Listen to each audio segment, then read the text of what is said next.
The Vampire Princess and Her Wolf Fangs of Fate Series, Book 4. Important note: this is a sequel. You must read Book 1 to understand what is going along. For even more insight, read the Fangs of Fate series that this story originates from. Summary: Faith's story is just beginning. She's officially Luna and made it to Caleb, but bigger things are happening when she discovers a new virus that's killing werewolves and vampires. Will she be able to protect her pack? Chapter 1. New Beginnings. Faith. No way, Sasha. You really did that? I'm telling you, pineapple does go on pizza. The ceremony was beautiful. We should throw more parties.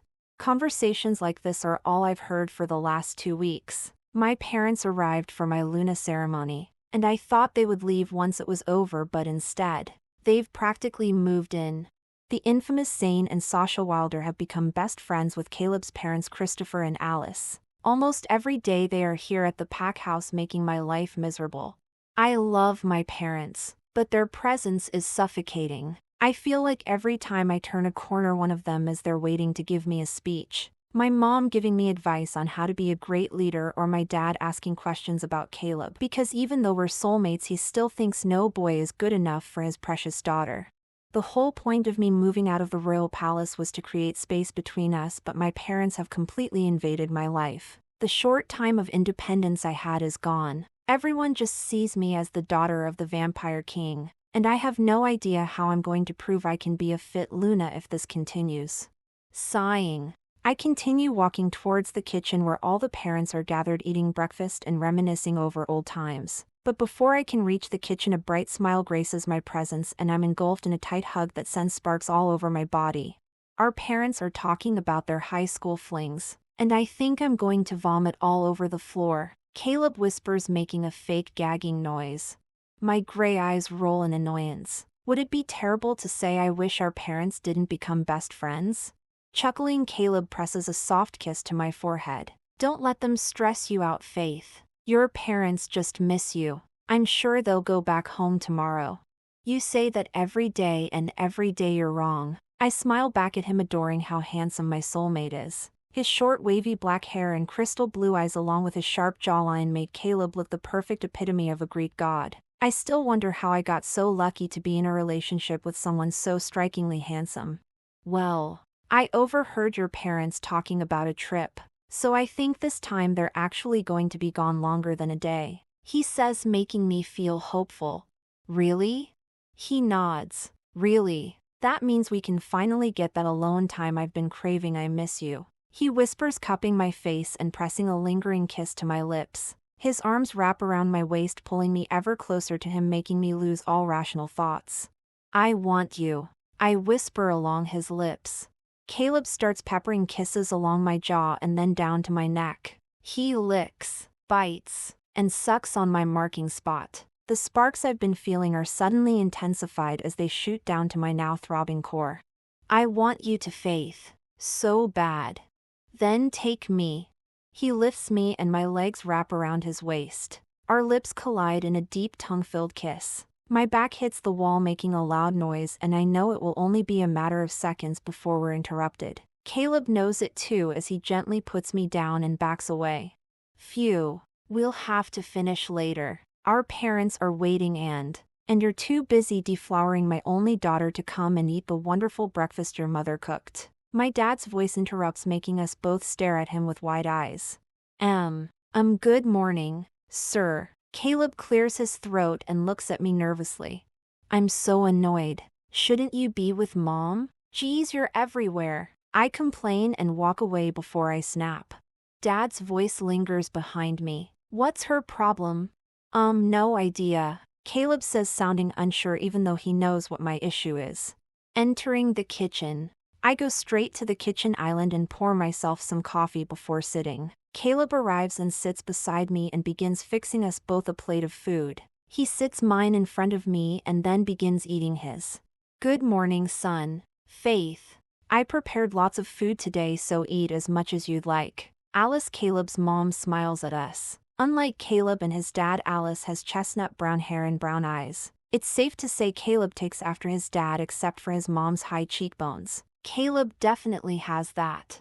Thanks, Alice. I love your cooking. I smile back at her, earning a nod in return. You really outdid yourself, Mom. Everything tastes delicious, Caleb says between bites. Christopher speaks next. I missed my mate's cooking when I was sick. I'm so happy I can eat a meal with my family again. He looks at me.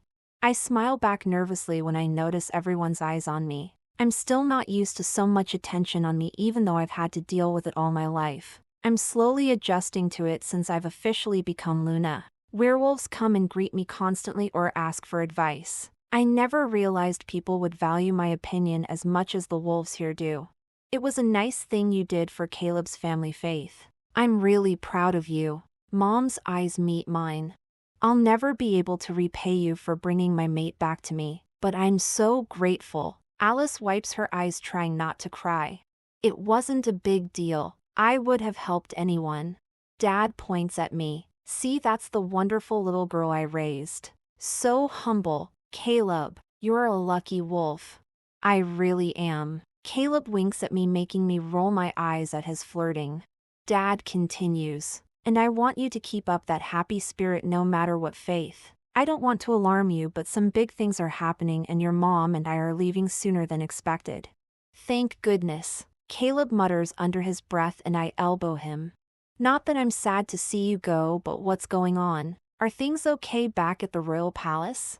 I ask, watching my dad make eye contact with my mom, then Christopher and Alice.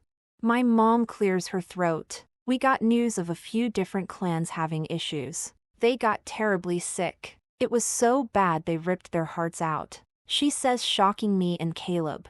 Vampires can get sick? Caleb asks, looking at my parents and then clutching my hand with his. Thanks to being marked, I can feel how worried he is. Dad nods. No. So it's very strange. Werewolves are also getting sick. The Dark Skies pack is completely gone now. Christopher adds and hugs his wife. Caleb stands up. What are we doing about it? Is there a cure? What are the symptoms? His dad waves him off. Zane and I are handling it, there's no need to worry. The conversation changes quickly with our parents discussing everything but the impeding virus. But I can't seem to wrap my head around what I just learned. Caleb is also silent beside me and I know he's worried. Vampires are getting sick and dying. That's insane. Also, werewolves are being affected. A whole pack was wiped out by the deadly virus, and I have no idea how fast it's spreading. As the Luna of Blue Moon pack, I have to stop this. I just have no idea how. Chapter 2. The Lies We Tell. Caleb. To say I'm worried is an understatement. A deadly virus is spreading and killing vampires and werewolves. Not only do I have to protect my pack, but I have to protect my mate. This is just the beginning of our relationship and I refuse to lose her already. Matter of fact, I refuse to lose her ever. Zane and Sasha left yesterday and the tension that's been lingering in the pack is gone. Despite Zane being as friendly as possible, the pack was still restless and nervous. Many of my pack members have never seen a vampire up close, and the ones who have barely got away with their life.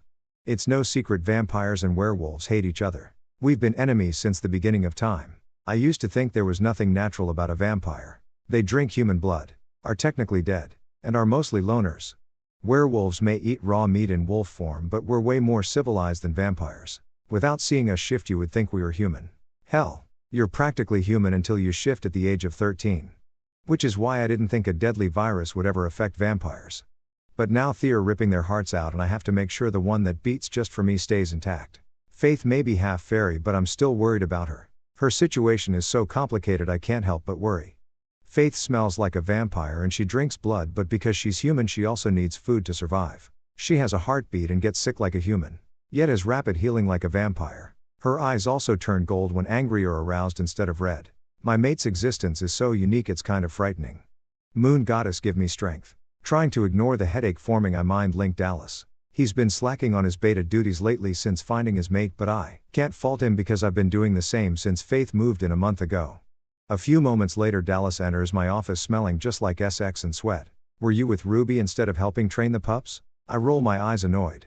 He shrugs. Sorry, I got a little distracted. Did you hear news about another pack being sick? I shake my head. As soon as breakfast ended, I found Dallas and let him know of the news I received. He was just as shocked as me. We're both worried about the pack and I've been considering closing the pack's borders. Dallas agrees with me. No. But I received a strange phone call. Elijah and Everett want to meet. He looks shocked. Elijah and Everett of the Twin Peaks pack? They hate us, specifically you, for sleeping with their Luna? He says, making me growl. That was a long time ago. It's in the past. Is it? Because it only happened 2 years ago. They threatened to kill you if they saw you again. He tries to remind me like what happened was so forgettable. Standing up, I run my hand through my wavy black hair. It desperately needs a cut. Look, I'll be fine. I'll take a few warriors with me and I'll be back before dinner. Can you keep an eye on things while I'm gone? Dallas nods. Sure can. Does Faith know? No. I don't want her to come. She needs to stay here where she's safe. Plus, the Brooke thing. He answers. And I swallow the lump in my throat. Yeah. That. What are you going to tell her when she asks where you're going? I shrug. No idea.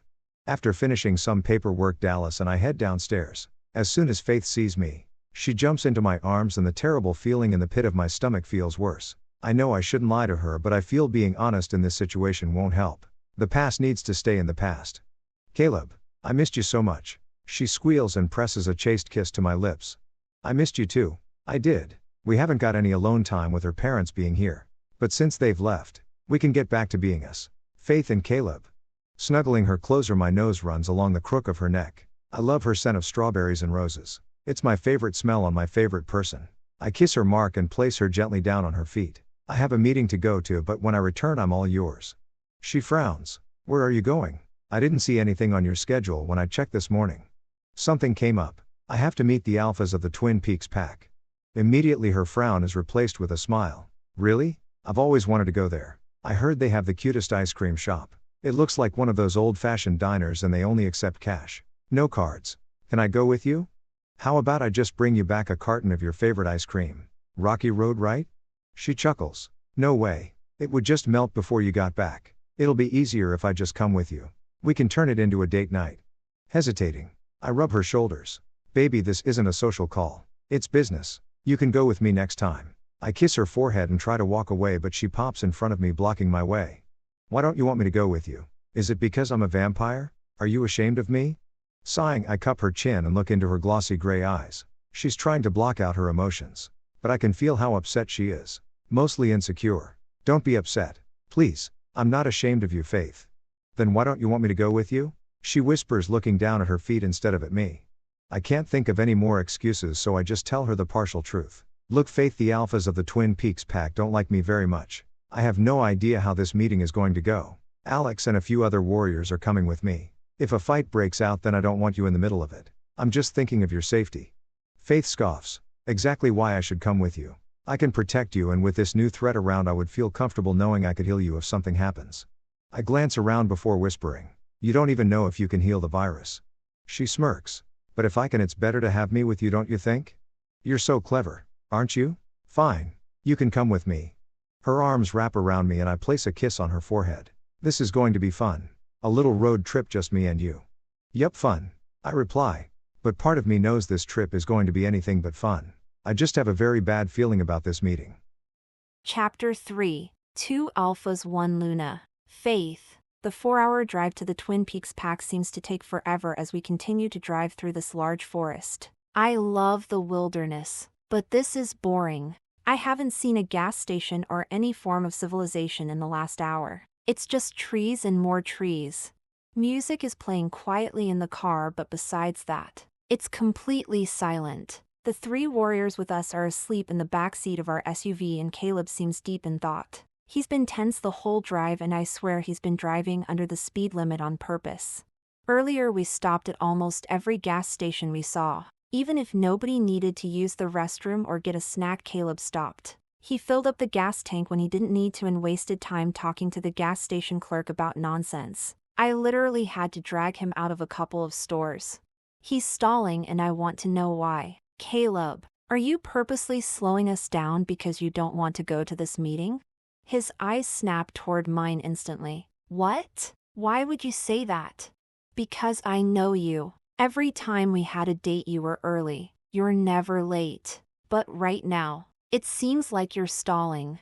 He groans and his fists that are gripping the steering wheel tighten, making his knuckles turn white. Faith, the twins aren't someone you want to get a call from. Elijah and Everett are dangerous. They're twice as strong, smart, and conniving. Everyone fears them, and for good reason. So, you're afraid of them? I ask, trying to make sense of the situation, but Caleb shakes his head. I wouldn't say I'm afraid, but I don't trust them. They killed their dad when they shifted at the age of 13. He was abusive, and the beta raised them until they were 18 and they took over their pack. Everyone wants an alliance with them, but they're very selective on who they choose. My dad's been trying to ally with them for years. Do you think that's what this is about? I smile. Maybe they're finally going to set up an alliance with Blue Moon. I don't think so. He mumbles under his breath and goes back to focusing on driving. The next few moments are filled with silence again until we pass over a large hill and come upon an iron gate. Several warriors block the entrance and gesture us forward. Caleb pulls up to one of the men and rolls his window down. This is private property. We're going to have to ask you to turn around and leave now, the wolf states with an attitude. Caleb sighs. I'm Alpha Caleb Black of the Blue Moon Pack. Your alphas are expecting me. The warrior with the attitude eyes gloss over, telling me he's mind-linking someone. When his eyes return to normal, he points towards the gate that just opened. Alpha says you're free to enter, but the vampire stays behind. Did you really think we wouldn't smell that monster even with your scent all over her? He growls, making Caleb growl right back. Monster? This vampire is my mate and Luna. He shouts and starts to open his car door, but I grab his arm, stopping him from killing this wolf and causing a scene. Caleb, please. They didn't know. Let's just drop it. These jerks are going to let us in. I narrow my eyes at them. I've never compelled a wolf before, but I'll try. Caleb and the guard continue to glare and growl at each other. The warriors with us are growling, also ready to defend their Alpha and Luna if necessary. Luckily, another warrior walks up and pushes the jerk one away. The Alphas said they would see you. Please ignore my friend and enjoy your time at Twin Peaks Alpha and Luna Black. He salutes us and steps back from our vehicle. Caleb growls again before he starts driving through the gate. The long, narrow road leads into a small town, but I ignore it and focus on my mate. Caleb, are you okay? He grunts. I don't like how he was looking at you. Nodding. I rub his arm and lean my head on his shoulder. I didn't like it either, but thank you for standing up for me. It was very sweet of you. I should have killed that asshole. I'm glad you didn't. If the twins are as horrible as you make it seem, then I don't want to get on their bad side by attacking one of their pack members. Sighing, Caleb kisses the top of my head. You're right. But next asshole that thinks he can disrespect you at least gets punched. I can't help but laugh. Deal. It takes us almost 30 minutes to drive through the small town of Twin Peaks. The road goes right through the center of downtown, so I was able to see many shops. I even spotted the ice cream parlor I want to visit. We eventually pull up to a large home mansion that has my jaw dropping. I'm not sure if it's a house or a hotel. The large building is made of dark oak and has golden floor-to-ceiling windows scaling up at least 10 floors. Wow, I say, and my car door opens. I hadn't even noticed we stopped as Caleb helps me out. This place is fancy. Have you been here before? Caleb hums and interlocks our hands. No. With our 3 warriors following closely behind us, we enter the large home where the beta wolf named Philip greets us and leads us more into the extravagant home. Many wolves pass us, sniffing the air and looking at me suspiciously, but luckily say nothing. Philip leads us to a set of double doors, and I sense a very dominating presence already. It must be the Alphas. He pushes open the door and Caleb and I walk inside. The door slams closed behind us, making me jump and squeeze Caleb's hand tighter. You're late and interrupting my dinner. A male voice calls out and I finally notice we're in a formal dining room. Sitting at a 12-person table are 2 large wolves. The twin alphas have hair as white as snow and crystal green eyes. They're each on one side of the table with one turned around facing us. He smiles. Excuse Elijah. He's cranky when he has to wait longer than 5 minutes for something. Join us, Caleb. You and your mate. He says, looking directly at me curiously. With my hands still joined with Caleb's, we walk over to the table and take a seat. He leaves an open space between him and Everett. Normally when someone says 7, they mean 7, not 8:30. Elijah the other twin growls, taking a bite of his food. We got stuck in traffic, Caleb lies. So, where's? His sentence is cut off by the large double doors bursting open. We all turn our heads at the sudden intrusion. A woman with shoulder-length red hair and chocolate brown eyes walks in. She smells like dark chocolate with a mix of the twins' scent of ivory. Immediately the twins stand, and so does Caleb. I quickly rise to my feet as the goddess of a woman rushes over to us and jumps into my mate's arms. "Caleb, I can't believe you're here. It's been so long," she shrieks and pulls away from him. With a big smile on his face, Caleb's eyes rake over her body. "Brooke, it's been a long time. You look great." She blushes at his compliment. "Thank you. Everett and Elijah have taken great care of me." She winks at her mates and then turns her attention to me. Still, the smile never leaves her face. "And is this your mate, Caleb? I heard we had a vampire in the pack house, but I didn't believe it." I reach out my hand for her to shake. "I'm Faith, it's nice to meet you." She laughs. "I must have forgotten my manners, I'm so sorry. I'm Brooke, the Luna of the Twin Peaks pack. I'm so excited to meet you." She launches herself at me, hugging me tightly. Two loud growls erupt behind me. The twins. "Brooke, be careful, please." Elijah warns and tries to take a step forward, but Caleb growls at him. "Faith isn't going to hurt her." Brooke finally lets me go and rolls her eyes at Elijah. "Always so overprotective. How about Faith and I go out to the garden and let you three discuss business? I want to get to know my new friend." She smiles at me and then back at her mates. "I'm not so Sue," Elijah starts, but Everett cuts him off. "Sounds like a great idea, sweetheart. We trust you and Faith, right, Elijah?" He glares at his twin, who sighs and then nods. Caleb speaks next, grabbing my hand and looking deep into my eyes. "Are you okay with this, Faith? You don't have to go with her if you don't want to," he whispers, and I kiss his cheek. "I want to go with her. Don't worry, I'll be fine." Sighing, Caleb cups my face and kisses me. "I'll try to hurry this meeting along. I love you. I love you."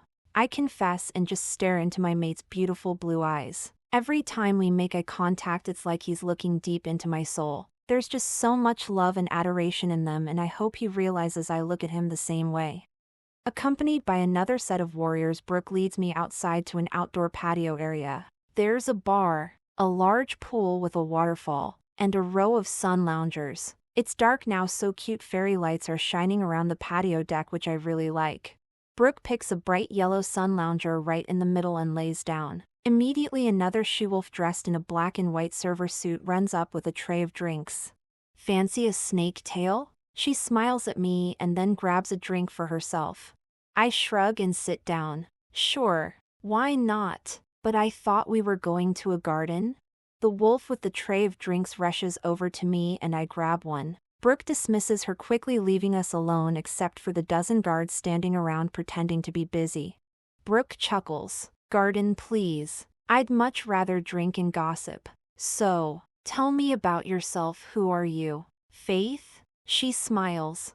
I don't know anything about Brooke, but I can't sense any ill intentions from her. I think she genuinely wants to know more about me. Caleb told me the twins are wary of outsiders and hardly leave their mansion in the woods. I have a feeling Brooke doesn't have many friends, which I can relate to. So, I spend the next 15 minutes telling Brooke about who my parents are and about growing up in the royal palace. I don't bring up being part Fae because I want to keep it a secret as much as possible. The whole time she listens and asks questions in between. Brooke even tells me about herself and growing up with her 6 sisters and having to share everything. After an hour of talking, I feel like I've learned a lot about her. I shake my head. Wow, I can't imagine having to share everything I own. I'm an only child and pretty spoiled. Brooke sighs. "It was the worst. Even if I bought something just for me, someone would take it. I'm just so happy I don't have to worry about that anymore." "Yeah, being Luna means you don't have to share unless you want to." I smile and drink more of my fruity snake tail. I've lost count of how many I've had, so I'm feeling quite a buzz. So how long have you been Luna? I had no idea Caleb even found his mate. She raises an eyebrow and I sense some attitude in her voice but ignore it. I've been drinking so I could be misinterpreting things. Not long. Caleb and I met about 2 months ago and started dating. We just recently officially mated and marked each other. My Luna ceremony was a couple of weeks ago. She frowns but then immediately masks it with a smile. Wow. I mean, congratulations. Caleb is a great guy and being mated to an alpha is a blessing from the moon goddess. I can't help but smile thinking about Caleb and how great he is. Yeah, Caleb is amazing. He's so sweet and affectionate. He remembers even the smallest things I tell him and he's so passionate when me. Sorry, I shouldn't be telling you this. I blush at my stupidity. Of course, she doesn't want to hear about my **X life. So how long have you been with your mates? I ask. 2 years, but it's complicated, she replies, but is interrupted by Caleb marching toward us. Faith, we're leaving now. Come on. He growls and grabs me by the arm, yanking me up harshly. He sniffs me and then growls again. This time it's directed at Brooke. You got her drunk? Haven't you learned by now alcohol only makes things worse when you're involved? He snaps. She looks completely flabbergasted. I'm sorry, I don't want to hear it. Leave me and my mate out of your bullshit drama. Caleb shouts as we walk towards the back gate to leave. Our warriors who came with us instantly flanking our sides. I have no idea where they even came from. Why are you so mad? See, Caleb, what's going on? I stumble over my words as I'm helped into the passenger seat of our SUV. Caleb wastes no time starting the car and speeding away from their territory and down the road. His fists are tightly gripping the steering wheel and I'm afraid he's going to actually break it this time. Caleb, talk to me, please. What's going on? Why did you drag me away from Brooke? Did we get the alliance or what? No. Then what happened? I'm worried. I've never seen you like this before. I plead. All I feel is rage and confusion through our bond. I don't want to tell you. He mutters. Caleb, just tell me please. I can handle it. He scoffs. They didn't want an alliance. Faith. Brooke is having issues getting pregnant and they think I can help. I'm utterly confused. But how could you help? Sighing, Caleb looks at me and I can tell he's torn about what he's about to say. When I was 17, Brooke and I were friends. Our packs had an alliance and we saw each other a lot. Later on, we became friends with benefits. I was 17 and she was 20 and hadn't found her mate yet. We hooked up a few times and one of those times we didn't use protection. No. I say, feeling my heart crumble into pieces. A tear falls from my face and Caleb tries to wipe it away. But I growl and push his hand away. He looks hurt by the action, but at this moment I don't care. Tell me what happened. I grit my teeth together.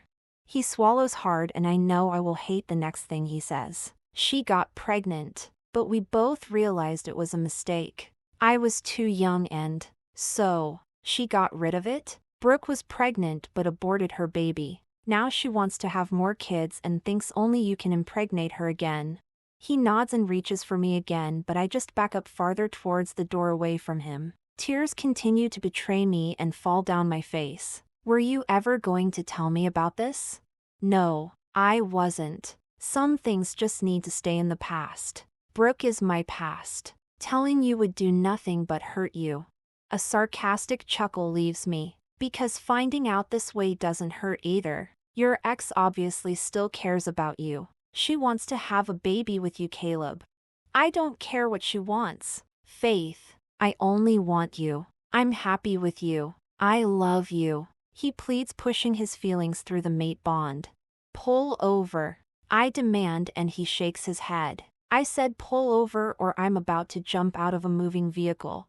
The SUV skids to a stop and I hop out. I don't even spare a moment to say goodbye before I take off running into the woods. Caleb shouts for me and I know he's going to chase after me, but I'm going so fast I know he won't catch me. I don't want him to catch me. I need space. To be alone. I need trust. Chapter 4. Let me hold you. Caleb. After watching my mate walk away from me, I turn my attention towards the twins Elijah and Everett. You don't have to worry about Faith hurting Brooke. She's harmless.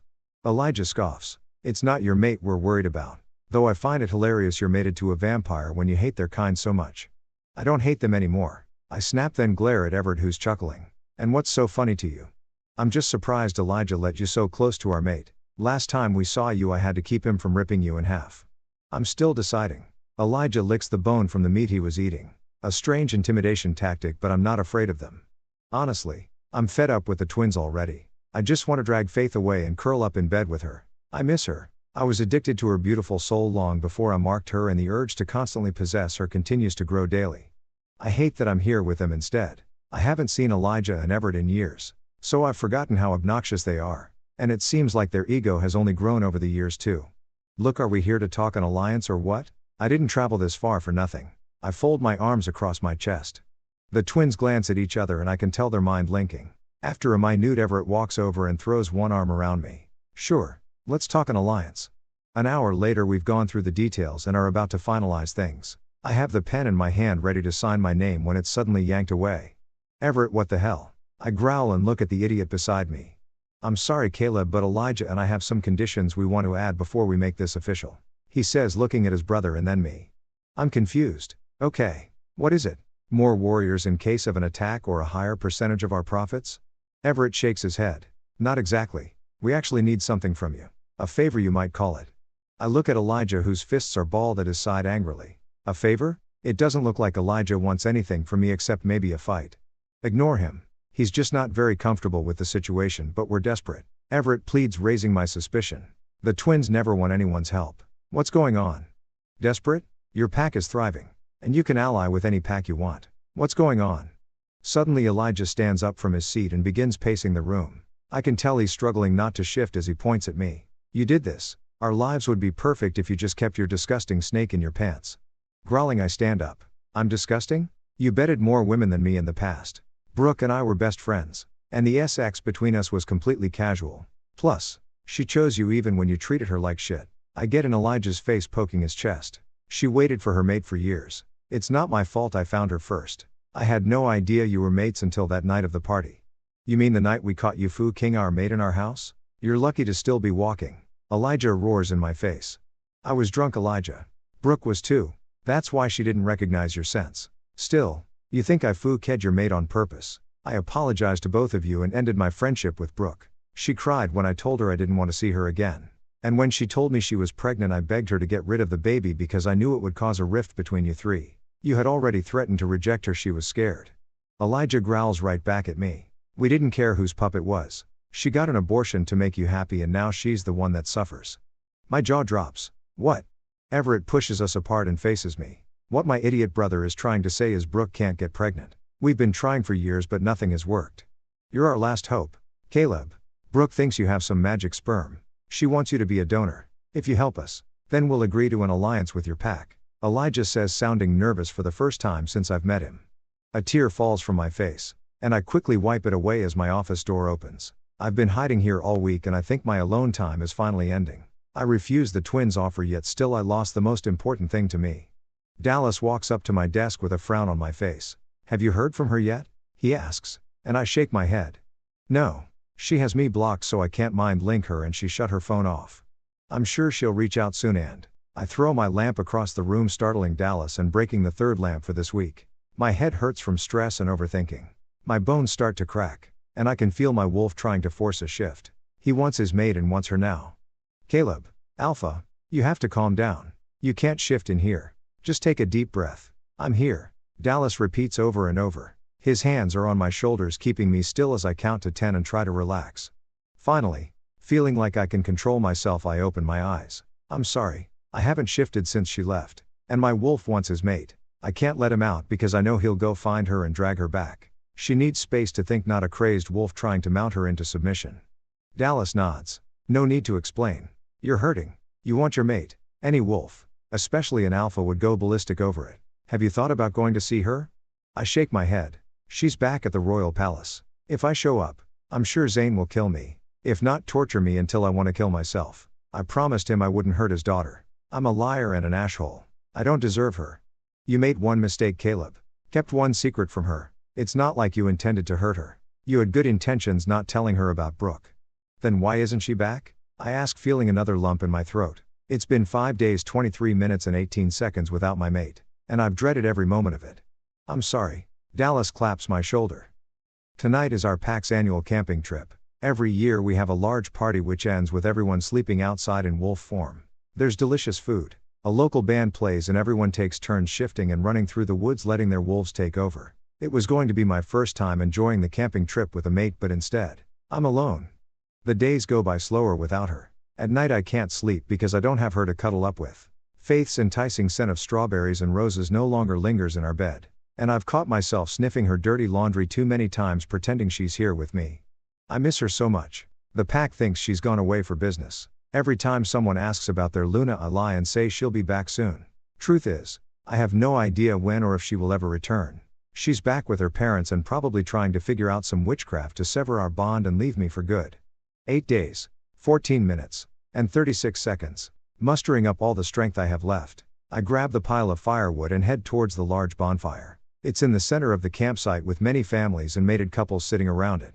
I'm jealous it's not me. They smile and wave at me, not knowing I'm falling apart on the inside. I fake a smile and even a few conversations before heading over to a picnic table where my parents are. They believe Faith is helping her parents with the virus issue. I'm too ashamed to admit the truth to them. I can't tell them I 𝑽𝒂𝒏𝒄𝒆 the best thing in my life. My mom notices me first because my dad is busy conversing with Dallas over a sports game he saw on the television. She smiles, embracing me in a hug. "Caleb, sweetie, you look exhausted. Are you sure you don't want to sleep in your bed instead of the cold hard ground tonight?" "My lonely bed. I think not. I'm fine, Mom. The annual camping trip is something I look forward to every year. I wouldn't miss it over a few restless nights of sleep." She nods. "You must be missing your mate badly. But knowing Faith, she's working hard trying to find a solution to our problem. I'm sure she misses you just as badly as you miss her." I fake a smile. "I'm sure she does. I'm going to go make sure we have enough ice. I'll be back." I quickly walk away before my mom can reply. I don't want to be rude, but I can't keep hearing about my mate. The constant reminder that she's not here is killing me. There's a heavy feeling in my chest that won't go away until she returns. For the next few hours, I keep myself busy. I make multiple trips to get ice, pick up trash around the lake, and play hide and seek with the pups. By the time I'm done, I'm exhausted and in need of a drink. I walk up to a cooler and get a beer. I crack it open and take a long swig. Some runs down my chin. But I don't care. I needed this badly. "If you're that thirsty, I can help you, Alpha." A feminine voice gets my attention.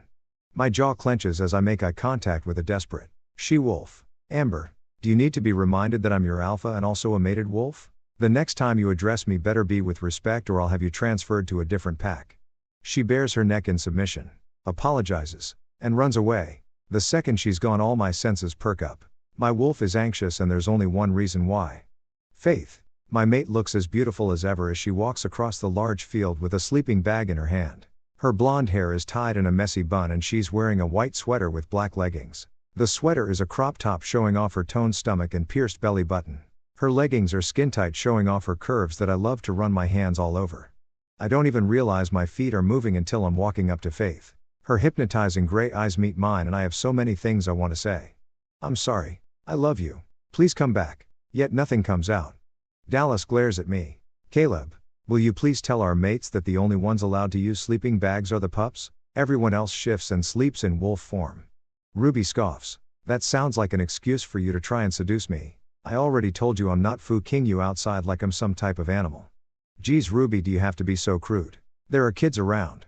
Faith scolds her friend and then looks at me quickly before darting her eyes elsewhere. Swallowing the lump in my throat, I finally speak. "Dallas is right though. Only the pups use sleeping bags and most just curl up to their parents for warmth. The point of camping under the full moon and stars is to better connect with the earth." Ruby groans and turns to Faith. "Ugh, maybe we should just sleep in my room instead. We can watch chick flicks and eat too much popcorn." Dallas quickly grabs Ruby, pulling her close to him. "No way, I'm letting my mate sleep with someone else tonight. Your sweet Ash is coming with me." He picks her up and throws her over his shoulder.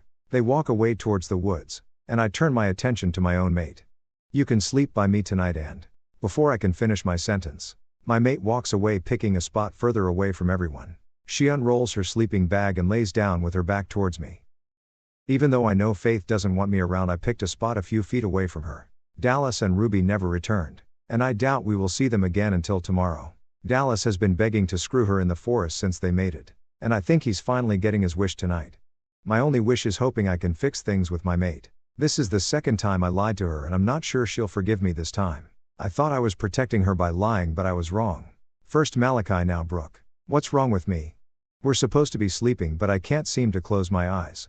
My mate is 3 feet away curled up in a sleeping bag shivering. She's cold but instead of asking for me to warm her up, she's suffering in silence. Faith. I mind link her. Faith, please. Leave me alone, Caleb. You're cold. That sleeping bag is super thin. Just let. No. She snaps. I don't want you anywhere near me. I'm fine. She curls the sleeping bag tighter but she's still shivering. I know I'm supposed to be respecting her space. But this is ridiculous. Faith would rather freeze than cuddle with me. I know she's angry. But her health is more important than our fight. Faith, if you're not going to let me keep you warm then go back inside. The pack doesn't need to find their Luna frozen to death in the morning. I snap right back making her sit up and glare at me. I would rather die. She shouts and rolls back over with an attitude. Knowing neither of us will get any sleep at this rate I trot over and cuddle up to her. Faith starts to protest but I just cover her body more. Just lay with me, Faith. Please. Only for tonight. Caleb. She whispers and I bury my face in the crook of her neck. Yet in the morning when I wake up, she's the one with her arms and legs wrapped around me. Chapter 5. Marlowe the Magnificent. Faith. I never thought I would need an office. My dad has one and of course Caleb has one, but I never thought I would need one. But staring at the piles of paperwork surrounding me I realize I desperately need an office. When I was at the Royal Palace, I made a copy of everything my dad has on the virus, which isn't much, but what I do have is so disorganized and I'm trying to file everything correctly. I would be done by now, but I have a big distraction tracing his finger in circles on my thigh. Caleb, you're supposed to be helping me. Thanks to you I've been staring at the same paper for 10 minutes. I scold my mate whose lap I'm sitting on. Since I've been back, he's been over-affectionate and very clingy. I can hardly go to the bathroom alone without him following. He sighs. I'm sorry, baby. I just missed you so much. His large hand cradles my face and I lean into his touch. I missed you too. I'm still upset about it, but I understand why you felt like you had to spare my feelings.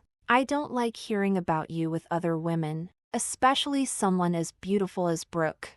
Don't even put those thoughts in your head, Faith. He presses a kiss on my forehead. You are the most beautiful, intelligent, and caring woman I know. My heart belongs to you and only you. Caleb holds his hand over my heart, and I nod. And mine only beats for you, Caleb. I whisper along his lips making him shudder. His lips meet mine in a soft yet passionate kiss. I deepen the kiss and Caleb growls as he gets more turned on, but instead of his growl having the same effect on me my mind instantly goes to our fight the other day. We just finished helping pack up everything from the camping trip. Despite letting Caleb cuddle with me last night I'm still angry with him and trying to avoid him at all costs. I thought he got the hint after I didn't talk to him outside but now that I'm walking upstairs towards our bedroom I can sense him right behind me. I try to close our bedroom door before he can enter but he's too quick and pushes it open making me sigh and back away. Caleb just rolls his beautiful blue eyes at me.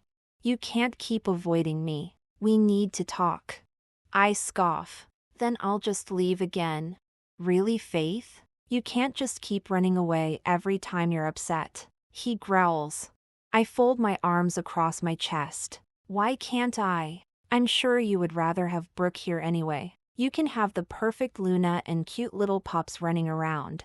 I won't be around to block you from your happiness anymore. Happy? Do I look happy, Faith? I'm absolutely miserable and that's because I don't have you. You're the one I want and I don't know what I have to say or do to prove it to you, he says sounding completely defeated.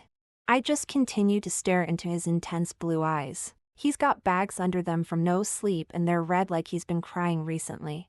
I wave my hands frantically. How about just being honest with me, Caleb? You've had almost 3 months to tell me about Brooke but never said anything. Why keep her secret if you're not still harboring feelings for her?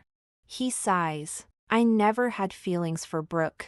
We were best friends and sometimes we had ***. But it was casual. We both still slept with others so we weren't even exclusive. Why do you think I let her go so easily? It's because she was nothing to me. He shouts and takes a step closer to me. There's only one person in my life I'm afraid of losing, and that's you. Faith.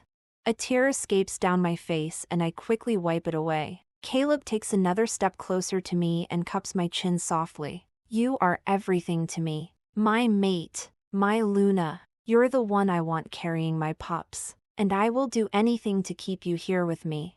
Caleb gets down on his knees, shocking me. He pulls down the collar of his shirt and bares his neck in submission. Tears are rolling down his face as he says, I was taught an alpha never submits, but right now I'm at your mercy. I'm sorry. 𝒐𝒊𝒂𝒏𝒄𝒆 sorry, Faith. I thought I was protecting you by lying, but I was wrong. I know I don't deserve your forgiveness, but I'm begging for it. Please. A sob escapes me and I cover up my face with my hands. You're such an asshole. You really hurt me. All my insecurities of being unwanted or not enough came back when you told me about her. He just hugs my legs, his head laying against my stomach. I'm sorry, baby, I didn't mean to hurt you. You're right, I'm an asshole and an idiot. I never meant to make you feel that way. Tears just continue to stream down my face and Caleb stands up finally and leads me over to our bed. He lays beside me and pulls me to his chest. I hate the fact that the only one who can comfort me is also the source of my pain. Because it feels so right in his arms and I never want him to let me go. I just close my eyes, letting myself drift off to sleep. I dream of him. My heart beats for him, and in the morning I make love to my mate as he whispers in my ear how much he loves me. I'm suddenly brought back to the present when I feel Caleb place a strand of my hair behind my ear. You okay, baby? You just completely spaced out. I nod. Yeah, I'm fine. I feel terrible for lying when I've been begging Caleb for honesty, but I don't have the strength to explain how I'm feeling right now. I've forgiven Caleb, but I don't think I'll ever forget how he made me feel. He narrows his eyes like he wants to argue, but instead clears his throat and grabs the paper I was reading before I got distracted. Let's see what's so important about this. It looks like a report about the last vampire clan that died. While I was with my parents, we got a call another vampire clan killed themselves over the deadly virus. Vampires are mostly loners, but this was a group of friends who traveled the world together. Yeah, 5 died. I reply, feeling heartbroken over my kind dying. We're supposed to be immortal. Now we're afraid to go out and feed. You're wrong. Caleb shows me the paper. It says there was one survivor, Marlowe the Magnificent. He frowns. What kind of name is that? I snatch the paper from his hands, reading over the report. The group of friends were a part of a traveling circus. Marlowe the Magnificent must have been one of the performers. Are you serious? One actually survived? I have to go talk to him. I jump off Caleb's lap and he stands up abruptly. Talk to him? All we have is the address of their last known location. We have no idea if this Marlowe guy is still there. I grab my black leather jacket and slip it on. Caleb just stares at me with his arms crossed angrily. This could be our only chance to get information on the virus. It's worth investigating, Caleb. I'm going to talk to him. No way. Just because he's a vampire doesn't mean he won't kill you. Not everyone cares that you're the vampire Princess Faith. It's too dangerous. You can't go. He snaps and I growl at him. I'm going. Marlowe could have all the answers we're looking for. Caleb walks up to me with a determined look on his face. Then I'm coming with you. I put my hand on his chest. No, you're not. The pack needs you. If you get sick. I don't care about getting sick. I care about you, Faith, and I'm not letting you go meet some strange vampire alone. He growls, his blue eyes burning with fury, but his touch is soft as he cups my chin. Where you go, I go. He huffs. Then let's go. My eyes are forced open by the feeling of the car halting to a stop. Geez, Caleb, are you trying to kill me? Sorry. He mutters. A damn cat ran out in front of the car. He complains and looks my body over. Are you okay? I nod. I'm fine. It just surprised me at all. Well, you woke up at a good time. We're here. That's great. We're going to talk to Marlowe. Figure out how to stop the virus from spreading. And save the world. I grin at my handsome mate. He smirks. Did I tell you that I love how optimistic you are? Don't make fun of me. You love it. True. He parks the car and reaches over to me. He cups my face and his lips gently brush against mine. I love everything about you, Faith. He whispers before his soft lips connect with mine in a breathtaking kiss. As he deepens the kiss, I slide my tongue in, letting it dance with his. As if perfectly orchestrated, our lips continue to move in perfect flow together. Caleb's hand slides down to my neck and he tilts my head back as he begins peppering kisses down my jaw and to my mark in the crook of my neck. 𝐴𝒂𝒏𝒄𝒆 escapes me as his other hand travels down my waistband and into my jeans. He easily finds my wet folds and slides his 2 fingers deep inside. 𝐻𝒊𝒐𝒃𝒐𝒐𝒌𝒔. I whisper, making him smile against my skin. Don't curse, baby, he says, continuing to finger 𝐻𝒊𝒐𝒃𝒐𝒌𝒔 into oblivion. I'm so wet and about to burst when his canines pierce my mark again. A scream of pleasure leaves my lips as I come undone. My shallow breaths fill the car while Caleb licks the blood off my neck for marking me again. That was, wow. I can't believe you marked me again. I feel my neck. Touching it sends a surge of pleasure and love right into my soul. I'm sorry. My wolf was begging me to. I know I'm still earning your trust back. But I want you to know you're the only one I want. Will you mark me again too? He asks shyly for once. The confident Caleb I know is nowhere to be found. If that's what you want, then I will. He nods. I do, but only if you think I deserve it. His emotions suddenly slip through the bond and hit me like a Mack truck. I don't think he meant for me to feel it, but it's too late. I can feel how sad, hopeless, and regretful Caleb is. He's really worried about losing me. Caleb, I start to say, but I'm hit with the strong scent of a vampire. Caleb must smell it too because he steps out of the car and starts looking around. We're in an abandoned junkyard outside a small desert town. Caleb parked outside an old trailer home the vampires probably lived in. I step outside the car too and stare at the home. But I have a feeling whoever is watching us isn't in there. Someone's here, I say, looking in every direction. Stay close to me, Caleb says and grabs my hand as we start walking around the property. The air grows heavier the further we walk in. Rust, old motor oil, and rubber are just some of the smells that surround me. Tall grass covers the ground and I have to be careful not to trip over broken glass and other random objects on the ground. Where is he? The scent is all over the place. I whisper to Caleb, who's focused on our surroundings. He stops suddenly and my heart starts to race. The vampire should be ahead of us, but all I see is a pile of tires stacked up at least 10 feet high. Caleb growls and pushes me behind him. Loud rustling starts and now I'm even growling at the presence. The large stack of tires collapses and the imposter we've been chasing tumbles down along with it. I stop growling and Caleb scoffs beside me. What the 𝑓𝒐𝒃𝒐𝒏? We've been chasing a dumb cat. I smack his chest. Don't call the cute little kitty dumb. Ah, come here, precious. I bend down and call the cat over. The small tabby cat prances over and I scoop him up into my arms. I snuggle him to my chest and he purrs. Caleb shakes his head. We're not keeping it. So get your cuddles in now. Please. I pout. He's so adorable and lonely. He needs a home. He growls. No, he has a home. Right here in this fabulous junkyard. Leave him and let's go look for Marlowe now. This place gives me the creeps. He frowns and I chuckle. It gives me the creeps also. Let's check the trailer out and see if we can find any clues. 2 hours later, we're finally headed home. We didn't find anything useful at the junkyard. There was no trace of what killed the vampires. And we didn't find anything connecting us to the mysterious Marlowe. I'm sorry we didn't find anything, baby. Caleb grabs my hand and kisses it. I want to find out more about the virus also. Nodding, I gently rub the cute kitten in my lap. I'm sorry too. I argued about coming here and it was pointless. Caleb shakes his head. It wasn't pointless. Look at the tag on the cat. I just now noticed its name. Marlowe. You did it, Faith. You found him. Marlowe. I pick up the cat and stare at his adorable face. Are you the key to finding the cure to the virus? I ask and he meows back. If only he could understand us. I sigh and look out my window. But I had no idea the answers to the virus were closer than I thought. Chapter 6. The Cat's Meow. Caleb. So how are things with Faith? Dallas asks as we wait for all the warriors to arrive in our training area. Sighing, I shoot him a look that says, "Don't ask.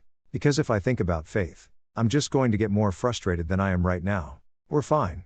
Better than fine actually. We went on another date last night and it was fun. It had all the butterflies fluttering in my stomach just like our first date. I think we're finally past the Brooke thing. Then why do you seem so irritated today? You should be in a happy mood unless she didn't put out. Dallas teases, making me roll my eyes. First off, I don't expect my mate to put out just because I took her on a date. But in this case, things were getting heated until we were interrupted. I groan. That stupid Foo King cat. I complain, making Dallas burst out laughing. Wait, you're telling me you didn't get laid because of a cat? That's hilarious. He laughs more. Shut up. The annoying little flea bag started coughing up a hairball and Faith was concerned, so she ran and got the cat some fresh water. When she came back, all she wanted to do was cuddle with the cat. She fell asleep with him in her arms instead of me. It's been weeks of torture since she brought that beast home. Dallas just continues to laugh, irritating me more. So I punch him in the arm, making him yelp in pain. Okay. I'll stop laughing. But you have to admit it's hilarious. She would rather cuddle with a cat than sleep with you. It's not funny. How would you feel if Ruby did that to you? He growls. Don't even joke about evil things like that. I punch him in the ribs playfully. Then don't joke about my SX life.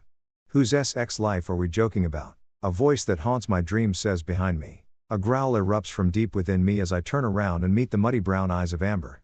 Amber, how many times am I going to catch you eavesdropping on my conversation? I take a step towards her, and her eyes widen in fear. She starts to speak, but I wrap my hand around her throat, squeezing it. Today is not the day to test me. I squeeze harder, wanting to take all my frustration out on this pathetic woman. I have made it clear that what happens in my life is none of your concern. You are nothing to me and you were nothing to me when I *ed you. So, your desperate attempts to seduce me better end now. Or the next time I see, I'll kill you. I release her throat and she falls to the ground. Alpha Dallas protests beside me, but I growl. And he shuts up. Leave my sight and make sure I don't see you again. I threaten Amber, who has bruises on her neck and tears falling down her face. She nods, then jumps up and runs away. I continue to watch her until she's back in the pack house. The warriors Dallas and I are about to train pass are headed this way. I walk away to grab some rope we need for our training exercise when the other noise that haunts my dreams catches my attention. Meow. Dallas laughs. That damn cat is everywhere. I scoff. Yeah, everywhere but nowhere. I never see him until it's time for bed, then he's suddenly in my bed and my mate's arm. I complain and ignore the cat staring at me. Dallas begins petting the cat and smiles at me. Faith is right. He's adorable. No. He's a menace and needs to disappear as soon as possible. I complain and yell at the warriors to get ready. We start training immediately. All the warriors pair up as we practice escaping from being tied up and the proper way to tie up an enemy. The annoying little flea bag never appears again and I'm happy about it. Training had lasted longer than usual and the only thing on my mind is a shower and Faith. I had missed dinner, but I have an appetite for something else. No annoying cat is going to distract us tonight. Faith is currently in the shower, and I begin stripping so I can join her. As soon as my last article of clothing hits the floor, I rush towards the bathroom. Inside our steam-filled bathroom, I can see the outline of my mate's gorgeous body. My snake instantly hardens up and she hasn't even touched me yet. That's what she does to me. Her mere presence is erotic and I want nothing more than to be deep inside her. Are you going to join me or just stare? She calls out in a teasing tone. Don't worry, I'm coming. And I did. 3 times. Twice in the shower and the last time when we stepped out to dry off and she bent over. She looked so irresistible bent over that I couldn't contain myself. When we finally make it into our bedroom, the first thing I spot is my bed and the annoying cat on it. Right smack in the middle, curled up, he taunts me like always. Meow. Ah, Marlo. Do you need some lovin'? Faith coos and scoops him into her arms like always. You really shouldn't carry him so much. He's going to get spoiled and always expect it. She scoffs. He's a cat, Caleb. Not a baby. And if we have a baby, are you going to pick him up every time he wants attention? Looking annoyed, Faith places her hands on her hips. When we have a baby, I'll pick her up whenever I want. I'll glue her to my side if I have to. PSH, a girl. No way. We're having a boy first. I guarantee we're having a girl. I step forward, grab the top of her towel and pull it off. The flimsy towel falls to the ground, and I grab my mate, making her legs wrap around me. Her back hits the bed and I hover above her. With both her arms pinned above her head, I grind my body against hers. You just love arguing with me, don't you? She smirks. Maybe. Groaning, I grab my hard member and tease her wet folds. A loud moan escapes her, and that's all I need to push further in burying myself deep in my mate. Fuck, you feel so good. So wet and tight for me, baby. Her nails dig into my shoulders as I begin thrusting harder. Caleb, please. Picking up my pace, I thrust harder and faster. Our moans of pleasure and the sounds of our bodies grinding together fill the room before I lower my mouth and kiss her with urgency. My tongue latching onto hers. Our kiss becomes sloppy. Our teeth clash as we fight for dominance. I'm losing yet winning this fight as Faith growls into my mouth and manages to flip us over so she's on top. Her beautiful body bounces on top of me and I grip her hips as she runs her sharp nails down my chest. It's a mix of pleasure and pain, but I can't find myself telling her to stop. No, I need more. Bite me. Baby. Please. I beg, not even recognizing my desperate voice. I love you. Caleb. Faith moans before she kisses my neck and her fangs pierce my skin. Indescribable pleasure soars through my body. It's like I'm flying among the clouds. And I don't want to fall. No. I want to stay here in this moment forever. I feel invincible. Enraptured. But most of all loved. My eyes slowly peel open at the feeling of Faith licking my neck. She's still on top of me, but I've already finished inside her. I don't even know when I did it. But it must have been when she was biting me. My voice comes out raspy. Fuck, that was amazing. You're amazing. I run my hand through Faith's wild blonde locks. And she looks up at me. You're insane. I hadn't fed today. Luckily, I managed to stop before I killed you. She says, a frown forming on her face. I cup her face, making sure she understands what I'm about to say. Faith, I trust you. There was no doubt in my mind that you wouldn't stop. She nods. I trust you too. And I trust both of you. A male voice answers, making Faith climb off me and scurry under the blankets. A growl escapes me as I see the intruder in my room. A strange man standing over 6 feet tall with curly blonde hair in his mid-20s smirks at me. He doesn't even look fazed as he leans against the wall. His arms folded against his chest. Who the fuck are you and how did you get into my room? I rush over and grab him by the neck, pinning him against the wall. Calm down, Wolfie, I've been here the whole time. Bullshit. The door's locked and I would have heard someone come in. Faith's hand grips my shoulder. Caleb. I growl at her. Put on some king clothes now, Faith. I'm about to kill this sick pervert who likes to watch people without their consent. The intruder's eyes widen as he turns to Faith. Don't let him kill me. Please. I didn't even watch. Only listened. I was under the bed the whole time, I swear. What the hell? Faith gasps as she holds our blanket tighter around her body. Time's up, asshole. I squeeze tighter, feeling the imposter's heartbeat start to fade when he slips out my hand and magically before my eyes transforms into an orange cat. His beady eyes stare at me as he says the same thing as always. Meow. My jaw drops. What the fuck? Faith is just as shocked as me. Marlo? Chapter 7. Stranger things have happened. Faith. I thought there was something strange about Marlo, but I kept telling myself I was just imagining things. Cats are already strange creatures, but noticing Marlo wouldn't eat cat food, use a litter box, and like to be carried constantly had me suspicious. I feel like I should have known better. When we found him, he smelled like a vampire, but since he's been with us his scent kept changing to different animals. Again, my denial kept me from investigating further. I cuddled with you. You laid right across my chest and I carried you everywhere like you were a freaking baby. I shake my head in utter belief. Marlo, who is now back in his human form, just sighs. Unlike werewolves, he's still fully clothed in jeans and a black button-up shirt. The only thing he's missing is shoes as he stands barefoot in our bedroom. I'm sorry about that. If it makes you feel better, I'm so gay, so there was nothing ***** about it. Well, that does make me feel a little better. I shrug. Caleb scoffs beside me. He's been pacing the floor anxiously for the last 5 minutes. It doesn't make me feel any better. You saw my mate naked. Snake blocked me and lied to us. Why didn't you tell us you were a shifter? Look, I'm sorry, but I had to make sure I could trust you. Marlo says softly. There aren't very many of us shifters left, and the ones who are alive are endangered of being hunted. That's why I was with the vampires. They protected me and I was their faithful companion. He grins, making his eyes sparkle with happiness. I take a step closer to him. Do you know what happened to them? Was it the virus that killed them?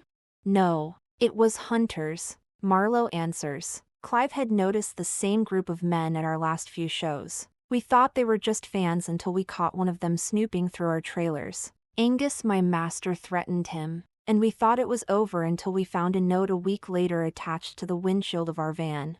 What did it say? I interrupt him, eager for more information. Marlowe's throat tenses. It said the end is near. The guys laughed it off as a prank, but it scared me. Shortly after that, everyone got sick and died. I watched my best friends rip their hearts out because they couldn't bear the pain. He cries into his hands, and I wrap him in a hug.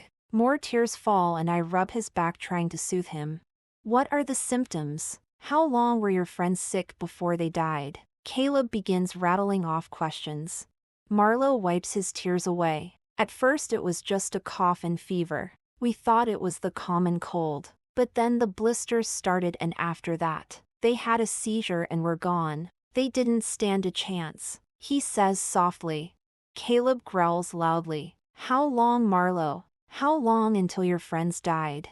A week. Exactly 7 days. Marlowe gave us as much information as he could before Caleb was called away for an important phone call. He gave us a list of all the places they had traveled where the strange men were seen and their descriptions. Caleb and I both believe the men were hunters of supernatural creatures. Marlowe feels incredibly guilty because he believes they were after him, but I'm not so convinced that's what's going on. Still, I got Marlowe to stick around longer as we try to find out answers. It's currently dinner time, and since I have no idea how long Caleb will be, I decided to head down to the dining room by myself. I'm starving after so many rounds of making love to my mate. On the first floor of the pack house, we have a large commercial kitchen. The dining area is just as huge, with 10 large tables spread throughout where pack members can come and enjoy a meal if they want to. The pack house serves about 100 wolves who live in small dorm-like rooms on the other 4 floors, the top floor being strictly for the alpha and his family. A delicious aroma I recognize as pot roast calls my name as I grab a plastic tray and head for the line. But first I'm stopped by my best friend Ruby. It's Friday night, Faith. You know what that means? We need to go to the club tonight. She smiles at me expectantly. Ugh, please don't make me. The club is not the place for me. Sweaty humans trying to dance with me, overly loud music, and stupid girls who flirt with my mate. Come on, it's not that bad. I know it'll be fun. There's a new DJ and he's supposed to be the best on this side of the country. I have more important things to deal with. Caleb and I received some new information that could help us with the situation. I whisper, making sure no one else hears what I'm about to say. I spend the next few minutes telling Ruby about the virus and how it led us to Marlowe. I even tell her the truth about Marlowe and how he's taking refuge in our pack right now. I can't believe Dallas never told me. I'm going to kick his ass when I see him. Her shock turns to anger quickly. Caleb commanded him not to tell anyone, so he didn't have a choice. I'm sorry. We couldn't risk anyone in the pack finding out. She rolls her eyes. He could have figured out a way to tell me. Dallas made a promise to always be careful. Acting like everything is normal when there's a deadly virus out there is not careful. I know. I shush her, but we have to continue like things are normal or everyone will panic, causing chaos. Caleb and I have things under control, and with this new information we're getting closer to finding out what started it so we can find a cure. Well, if anyone can do it, then it's you, Faith. I've never met anyone more determined than you. Remember when you first started working at the bar and you couldn't even make a margarita right? Hey, I growl and she laughs. I knew how to make one. I'm just not used to making ones for humans. Back home we put blood and other herbs in ours. Yeah, I remember when you tasted the one I made. The face you made was hilarious. She teases and makes a silly face, making us both burst into a fit of laughter. We continue to laugh over the fun times we had at Odell's. Since meeting our mates, we haven't been back to work, and we decided to go visit Aunt Candy soon. But our laughter is interrupted by a high-pitched scream. Ruby and I both turn our heads toward the noise to be greeted by a surprising sight. What the foo *K? Marlowe said he was gay. Caleb appears beside me, annoyed and also surprised by what we're witnessing. Ruby scoffs. Yeah, he's not gay. Maybe bi. Dallas appears also. Who the heck is that man kissing Iris? He asks, and all three of us answer him at the same time. Marlowe. Caleb shakes his head. That damn cat. Even as a human, he's driving me crazy. If he's Iris's mate, that means he'll be around more often. 𝑭𝒂𝒏𝒄𝒆 he'll have to become a pack member. Dallas laughs. Look on the bright side, maybe now he won't snake block you. Chapter 8. The Committee Meeting. Caleb. For as long as I can remember, there has always been a committee meeting. It's twice a year and every alpha in the country arrives. Even some from other countries make a grand appearance. This year will be no different, except that instead of just accompanying my dad as the next alpha in training, I'm the alpha and I'll be bringing my mate with me. My mate who also happens to be a vampire. I've been nervous since I got the invitation in the mail. What if I embarrass myself by forgetting someone's name, or everyone's disappointed to see me because they expect to see my dad instead? I'm only 19 and I'll be the youngest alpha there. I also have to deal with the stress of how everyone is going to react to Faith. It's not a secret. My mate is a vampire. Word spread quickly when I had my alpha ceremony and declared Faith my mate officially. The pack accepted her. But they also had no choice. A few of our allies attended and those alphas accepted her, but still. I know many wolves will be nervous seeing a vampire on my arm. Alpha Dexter, the king of werewolves, will be there, so I know everyone will be on their best behavior. Everyone knows he's friends with 𝐻𝒨, the king of vampires, which is why we have an alliance with each other. I wasn't happy with the alliance at first, but after meeting Faith I'm happy there is one. They can't hurt her unless provoked. Of course, I wouldn't let anyone come close to even touching her. Yet I can't shake the feeling something bad is going to happen. For tonight's event, I bought a new suit. It's all black with a gray tie. I didn't need a new suit, but when I saw this one in the window of a shop, I had to buy it. After taking a final look in the mirror and deciding I look okay, I sit on the edge of my bed and wait for Faith to be ready. It's almost time to go, so I'm getting impatient. Faith, are you ready to go? We're going to be. I stop mid-sentence as my mate saunters out of the bathroom looking like a goddess. Fuck, you're beautiful. Absolutely gorgeous. I can't stop gawking at her. The dress she picked molds perfectly to her body. It's black with an off-the-shoulder neckline. There's a long slit that goes up her right thigh while the rest of her dress flows down past her feet. Like always, her makeup looks natural. Her blonde hair flows down past her shoulders in soft waves, and the silver necklace I gave her of a wolf howling at the moon decorates her neck. But for some reason, she's struggling not to bite her freshly manicured nails, which is a nervous trait of hers. You really like it? I haven't dressed up this fancy in a while and I didn't want to embarrass you. I stop her from finishing her sentence by grabbing her by the waist and placing my face in the crook of her neck. I inhale her intoxicating scent of strawberries and roses and gently kiss my mark she bears. You could never embarrass me. Faith, you're perfect to me. She blushes and cups my face. What did I do to deserve a soulmate as sweet as you? I ask myself the same thing every day. Now let's go so I can show you off. I grab her hand and lead her out of the bedroom. The longer we stay here, the more I'm tempted to strip her naked and say forget the meeting. The committee meeting is being held at the Grand Estate tonight.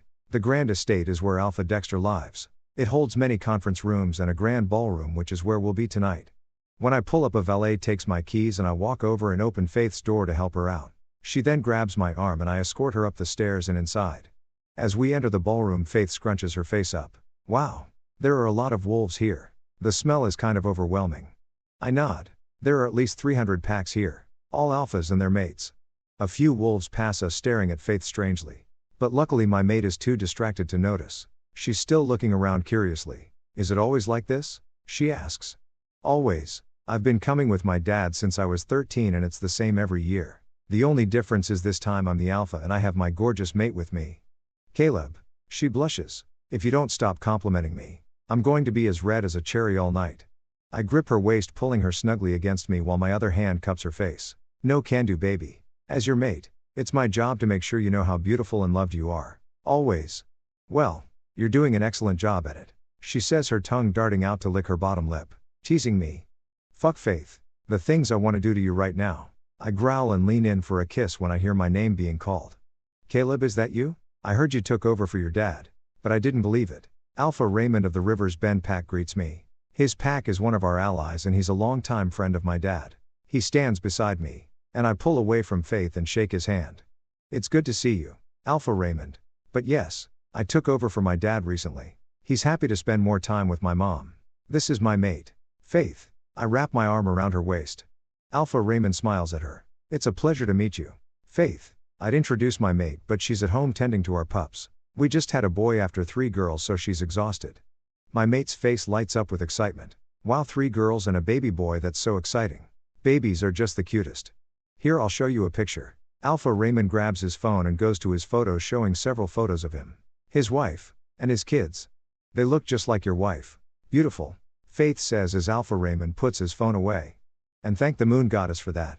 Alpha Raymond laughs, making Faith chuckle. The 3 of us continue to converse on the latest news in the supernatural world until Alpha Raymond is called away by someone else. Faith and I go check out the snack table and dance to a few slow songs before she leaves to go to the restroom. I wanted to follow her, but she made me stay behind, claiming she was a big girl, and I was being overprotective like always. What Faith doesn't understand is I'm supposed to be protective. I'm her mate. It's my job to care for her. I'll always protect her even when she doesn't think she needs it. I've always been this way, wanting to protect those I care about. I couldn't protect my dad when he got wolfsbane poisoning, and I felt terribly guilty for the longest time. There was a rogue attack, and the wolf my dad fought must have known it was a suicide mission because his claws were doused in wolfsbane. My dad was able to fight the rogue off, but he almost died. The rogue had sliced a good chunk of his leg where the poison seeped into his bloodstream. From there a battle began within his body, the wolfsbane spreading while his wolf fought to heal him. My dad should have died. He would have if Faith hadn't come along and healed him. She had mentioned having fairy blood in her, but I didn't believe it until I actually saw it. I may be overprotective, but my mate is the most selfless person I know. All she wants to do is help people, and all I want is to protect her while she does it. Faith is like a knight's armor, there to protect you in a battle. But I'm the sword the knight carries, ready to defend when necessary.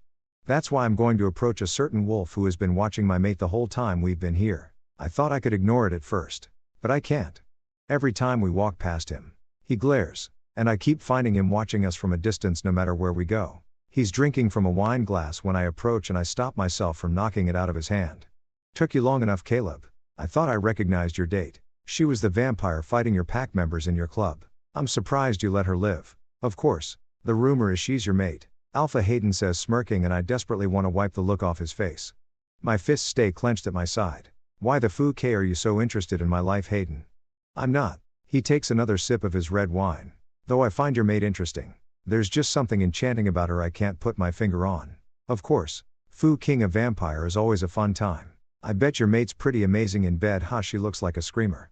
My fist collides with his nose in an instant. Blood gushes from his face, and all I see is red as my hands wrap around his throat, strangling him. I want to kill him. Make him regret every dirty thought he's ever had about my mate. He's a disgusting, vile creature who doesn't even deserve to breathe the same air as her. But before I can finish the job, multiple people are yanking me off him. I growl and try to lunge for him again. But more wolves get between us. Alpha Hayden laughs as he wipes the blood from his nose with the back of his hand. Thanks for that, Caleb. He smirks as he's escorted away. I close my eyes trying to calm my breathing, but it's not working. My wolf is still howling at me to go finish him off. There are a million voices surrounding me, but I block them out and focus on the only one that matters. Oh, my goodness, Caleb. What happened? Faith pushes past the wolves trying to check on me. She throws her arm around my neck, and I hug her tightly, breathing in my favorite scent. That asshole was talking about you. I had to. She cups my face, her gray eyes full of concern. Who, Caleb? I shake my head. You don't know him. Faith growls. He's lucky I don't. You have a bruise on your cheek. Luckily it's healing already. She softly strokes her finger along it, sparks igniting with her touch. I just stay in my mate's arms, letting her comfort me while I still try to calm down. My wolf is still struggling with wanting to go find Alpha Hayden and kill him. He's always been a jerk, but to speak about my mate was uncalled for. It's like he was asking for a fight. I try to think if I did something in the past to make him think we're enemies, but come up blank. Our packs are allies and we've always been acquaintances. He's always been a pompous ass, so I avoid him. But we've never actually insulted each other. My mind continues to race until shouting gets my attention. Faith and I pull away from each other, and I spot a huge crowd across the ballroom.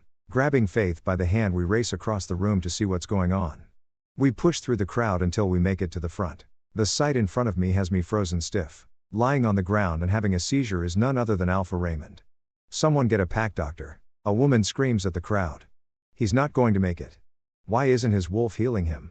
The crowd is so restless and not helping as they ramble off more questions. It feels like time is standing still as we all stand around watching Alpha Raymond wither on the floor. Suddenly Faith pulls away from me and is bent down next to Alpha Raymond. Terrified, I rush over to her. What are you doing? Look. She lifts his arm and it's covered in red. Bloody blisters. He has the virus. Faith whispers, and I can tell by the look in her eyes I'm not going to like what she's going to say. I have to heal him. No. I grit my teeth. You can't expose yourself. Not like this. Nobody can know she's a fairy. I won't risk her safety. I have to, she argues, but I growl at her. No. You don't. It's too late, just let him go. I beg. I'm sorry, she says, and a bright glowing light casts from her hands, blinding me and others around. I put up my hands to shield my eyes, but it's useless. I'm forcefully pushed back by a strong blast that sends me and everyone else flying. My body aches from hitting the floor, but I ignore it. Slowly adjusting my eyes, I force my wobbly legs to stand up. Faith. I groan and glance around for her. Faith. I shout, looking for her around the crowd of people. But when I spot her, my heart feels like it dropped out of my chest. Chapter 9. A Luxurious Prison. Faith. Faith. Faith, baby, can you hear me? My eyes slowly flutter open as I adjust to the bright light on my face. My body feels sore as I try to recall why I'm feeling this way. Ugh. What happened? I gradually sit up, holding my head. I notice I'm in my bedroom wearing one of Caleb's white cotton shirts and not my black dress anymore. Take it easy, baby. I'm not sure if you hit your head or not. Caleb cups my face, looking at me concerned. What happened to me? The last thing I remember was getting ready for the committee meeting. He sighs and turns away from me. Yeah, the meeting was a disaster. I got into a fight with another alpha, and then you didn't listen to me and used your fairy powers in front of a whole crowd of people. Suddenly, I remember everything. Crap, Alpha Raymond. Is he okay? He had the virus. I need to talk to him. I hop out of our bed ready to get answers when Caleb grabs my wrist, stopping me. Faith, you've done enough. You need to relax and worry about yourself. I thought I was going to lose you last night, and the first thing you do when you wake up is try to leave. I'm fine, really. Nothing to be concerned about. Caleb scoffs, cupping my chin and forcing me to look into his distressed blue eyes. I'm very concerned about you. You fainted when you healed him. Faith. There was a bright yellow light and a force so strong it knocked everyone in the room down. When I found you, all my fears came true because you were unconscious and not breathing. I could have lost you. I thought I did for a moment. My head hangs low. I'm sorry, I wasn't thinking. I just knew Alpha Raymond was dying and I didn't want to lose anyone else. And I don't want to lose you, Faith. He snaps and backs away from me. His jaw ticked and fists clenched at his side. You're not going to lose me. I just overexerted myself last night. The virus in his body took a lot more of my strength than usual, but I'm fine. I'm a fairy, I heal people. I'm not going to let you put yourself in harm's way just to save a friend. Alpha Raymond is a great guy, but your life is more important than his, he says, walking towards our bedroom door. He opens it with a sorrowful look on his face. Alpha Raymond and everyone else have been compelled to forget they even saw you. Nobody knows he was sick or that you healed him. I'm so confused. But how? Why would you do that? We need answers. How are we going to find out more about the virus and stop it? I shout, and Caleb stands in our doorway with his hands on the doorknob. We're not Faith. Your parents are going to take over the investigation. I'm sorry. Sorry? I love you, but I refuse to put you in any more danger. Sometimes people need to be saved from themselves. Faith. He sighs and closes the door. I hear his faint footsteps walk away and rush up to the door to talk to him, but it's locked. I jiggle the doorknob more, but nothing happens. Caleb! Caleb! This isn't funny. Open the door! Silence. Caleb! Is this a joke? It's not funny. Open the door. Caleb! I scream and bang my fists against the door. Caleb, I will break this door down if I have to. Growling, I ram my shoulder into the door, but it doesn't budge. I kick at it a few times before I realize our bedroom door has been switched out for a more reinforced one, which means I'm stuck in here. Caleb, I'm your mate. You can't lock me up. Caleb! Feeling completely hopeless, I lean against the door and begin to sob. Please, Caleb, I'm sorry. More tears stream down my face, but he never comes back, and I find myself falling asleep curled against the door. The bed creaks beside me, waking me up. It takes me a moment to register where I'm at, but I would recognize these soft silky sheets everywhere and the delicious scent beside me. Growling, I roll over straddling the body beside me, and wrap my hand around his throat. You asshole. 𝑭𝒂𝒏𝒄𝒆 don't kill me, Faith, I'm sorry. Sorry? You locked me in our bedroom like I'm some type of prisoner. I yelled your name and begged for you to set me free. I cried myself to sleep because of you. Caleb glares at me. I was trying to protect you. I still am. What do you think is going to happen when everyone finds out you're a fairy? They will hunt you down and you'll be wishing to be locked in a room as luxurious as our bedroom. I don't need you to be my savior, I say through clenched teeth. In an instant, I'm flipped over, and Caleb has my arms pinned above my head. I'm your mate, it's my job to protect you. I will not let them take you from me, and I will kill anyone who tries. He growls and cups my face. You're mine, he says before connecting his lips with mine in the most aggressive yet passionate kiss I've ever had. My shirt gets ripped off, my panties discarded, and my legs spread open as Caleb lines his hard snake against my wet folds and pushes in. His hands roam over my body as I grip his shoulders.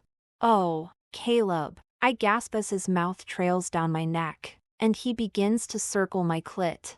I love how wet you are for me, he whispers and rubs my clit faster. My nails dig into his shoulders more and I can smell the blood, which just sends me into a more delirious state of pleasure.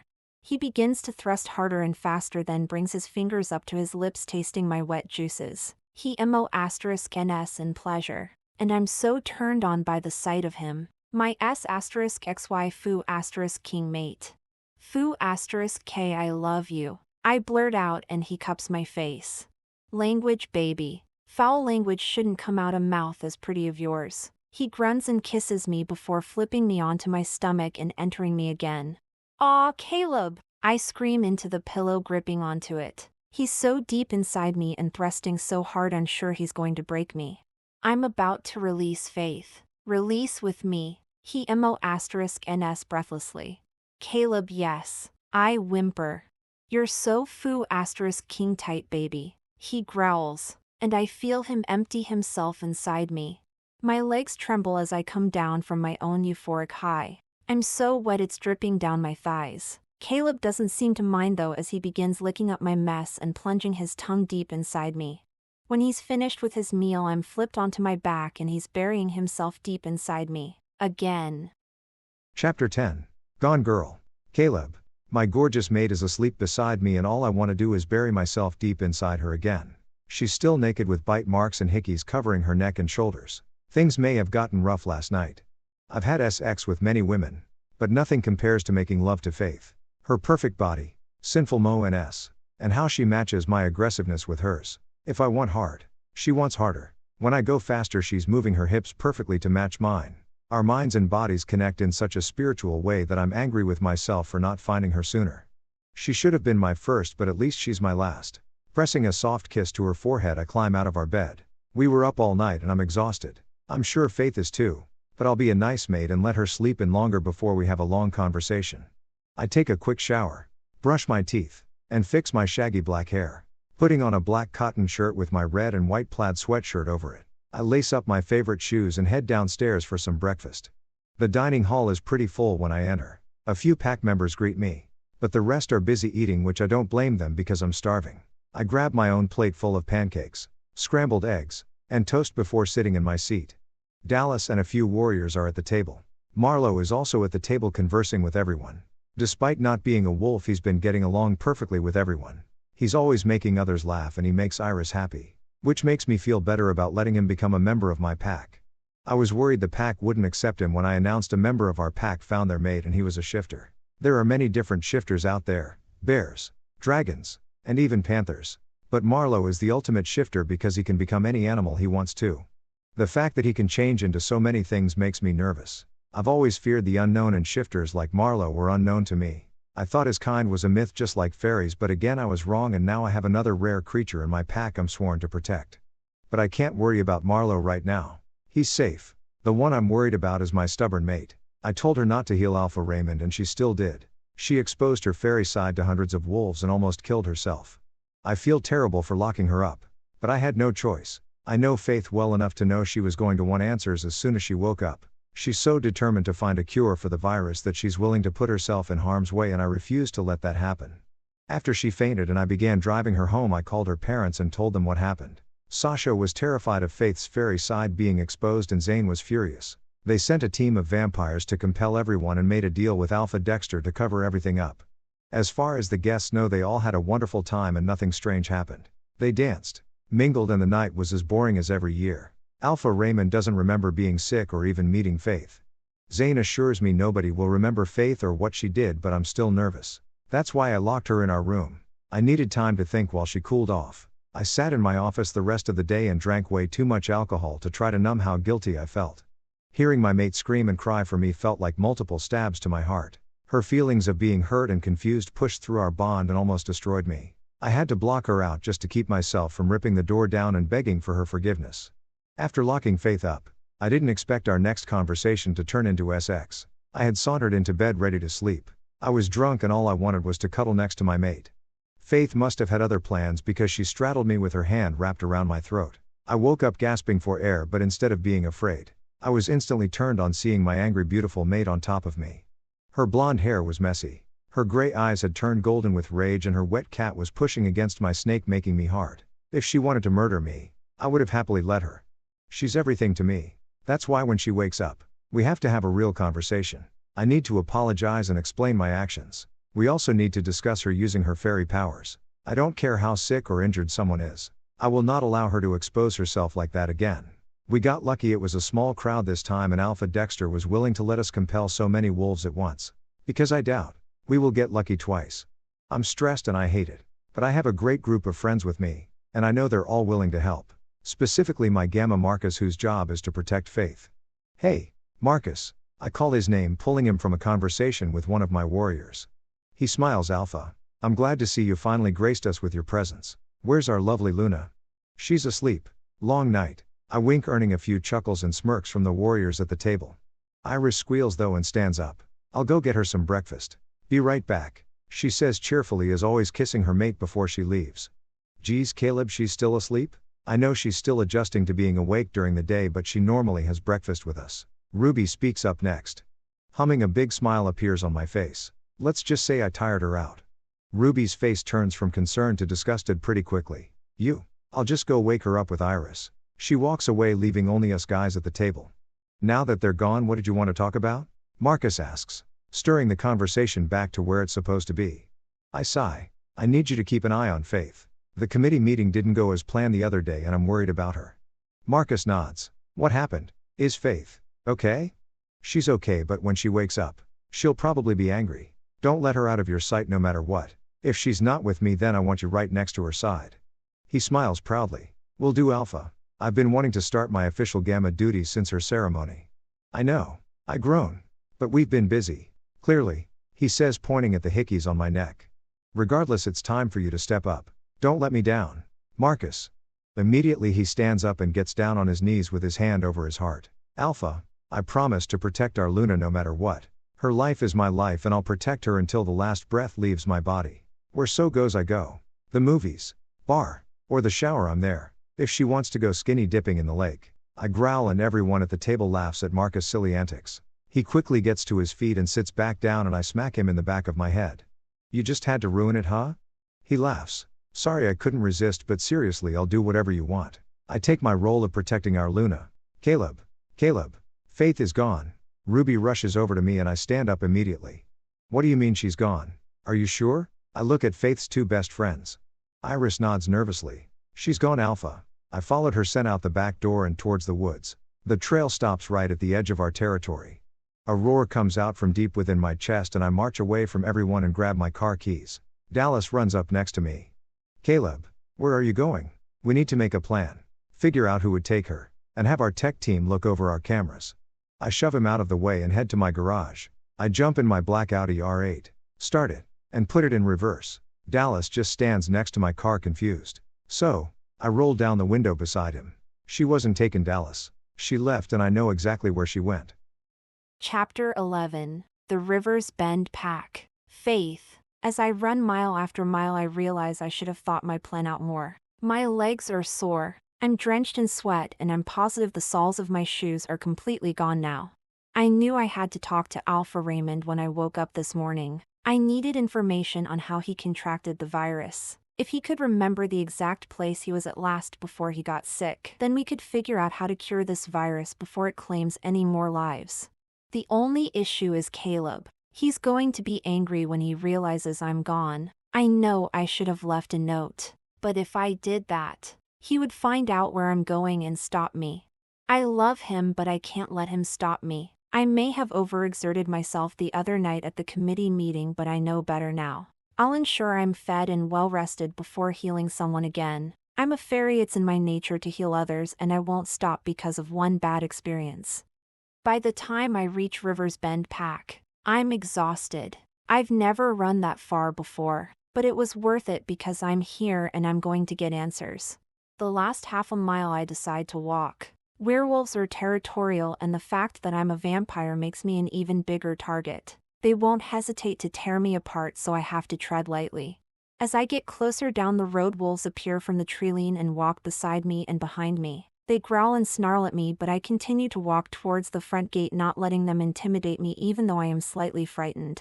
When I finally reach the large wooden gate, 5 wolves block the entrance. Unlike the werewolves that followed me, and they're all in human form, the warriors are dressed in matching tan camouflage shirts and pants. They're armed with rifles, and I'm positive the bullets are coated in wolfsbane. It won't kill me but will hurt. One steps towards me. "State your business in our territory, vampire," he growls. I raise my hands above my hands. "I mean no harm. I'm Faith Wilder, the Luna of the Blue Moon Pack. I'm here to talk to Alpha Raymond." "Wilder?" one whispers. "Like the Vampire King?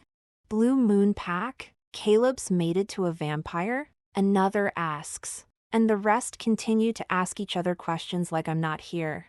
I shrug. "So, are you going to let me in? I don't have an appointment, but I have urgent information your Alpha needs to hear." "Give me a moment," he says, then his eyes gloss over. A few seconds later he nods. "Alpha Raymond says he will see you. You don't mind if we escort you, do you?" He smirks and I fake a smile. "Of course not. Lead the way." Surprisingly, only one werewolf escorts me into their pack. It's the one I talked to at the gate. Turns out his name is Frederick and he's Alpha Raymond's nephew. He's the Delta in charge of training the warriors. Instead of walking, we ride in a 2-person recreational vehicle through town. It's brown and has a small trunk area on the back. It's really cute, and we definitely need to invest in one back at Blue Moon. "So, you're really Caleb's mate?" Frederick asks, breaking the silence between us. I nod. "Yes, I'm pretty sure we're the mated only werewolf and vampire couple ever to exist." "What's it like, being so unique? You guys must get lots of attention wherever you go."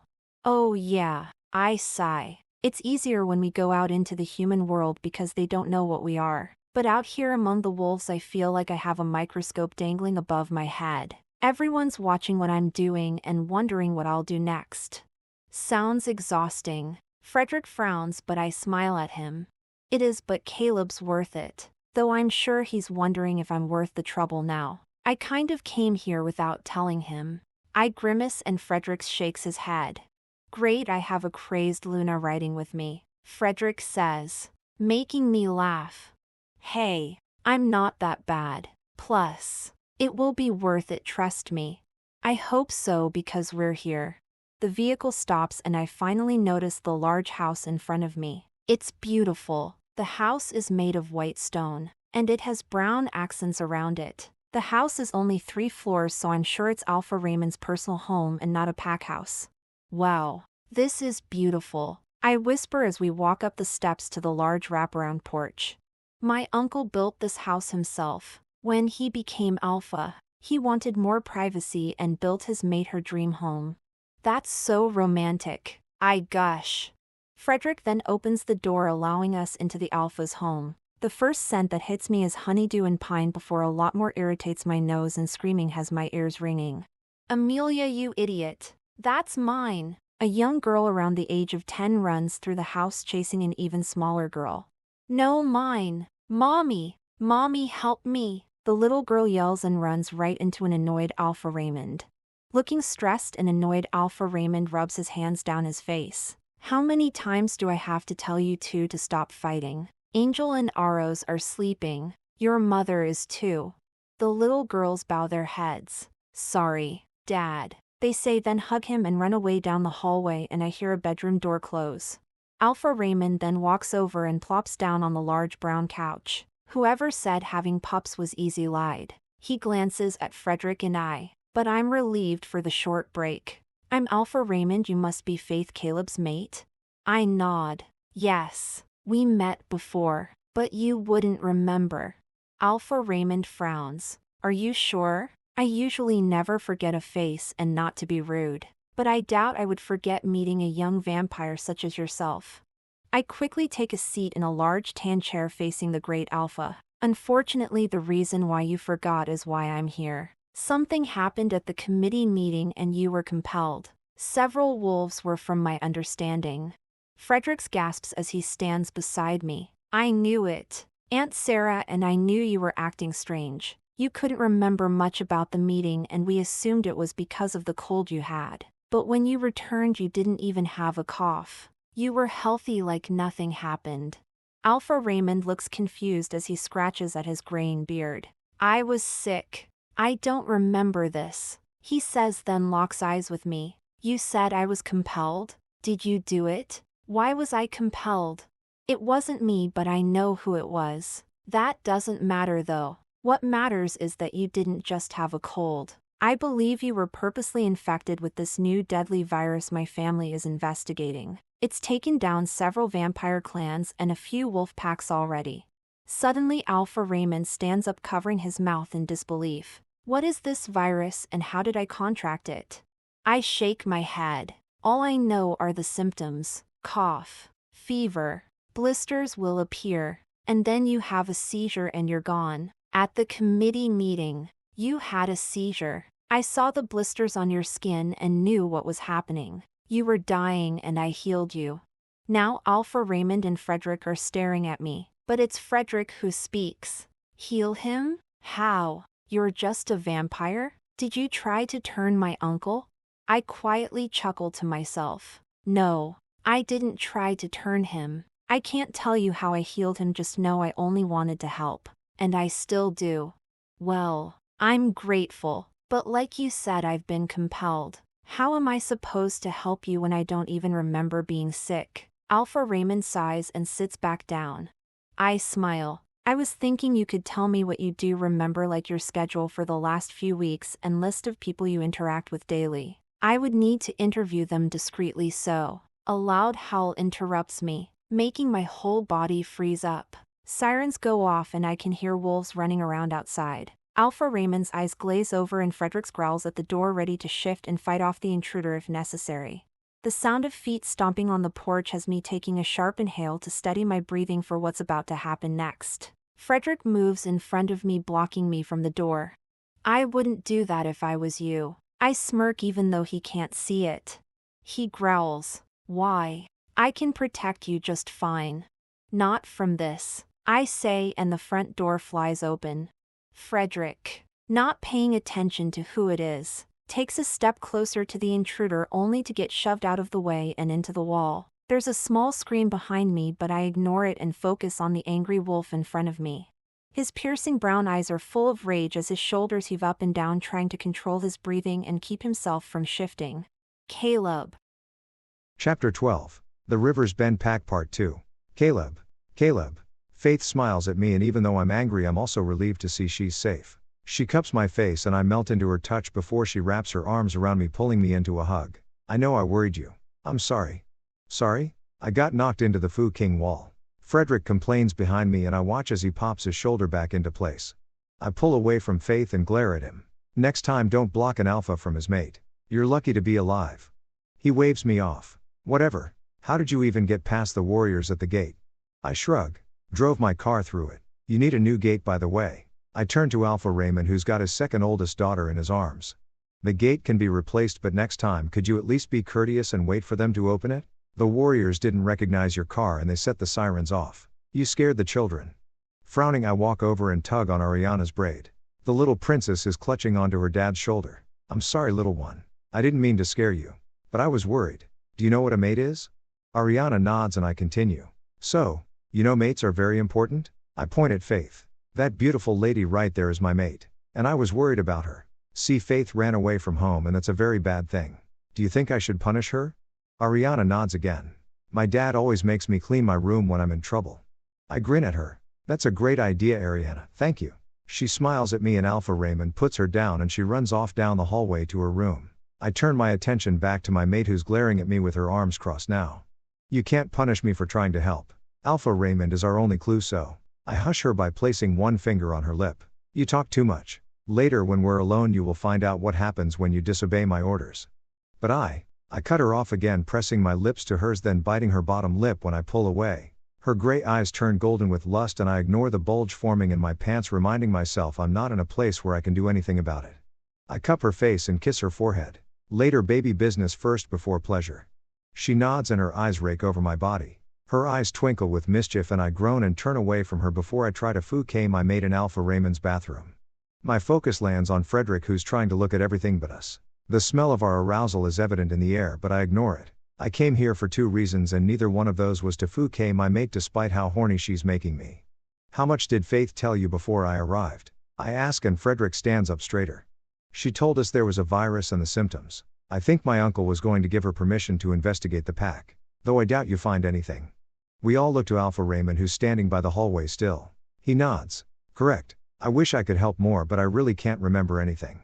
The night of the committee and the last few weeks are a blur. Frederick looks at Faith. A vampire compelled him. Is there a way you can just uncompel him? Faith shakes her head. Sorry, only the vampire who compelled him can take it off and I doubt they would do it.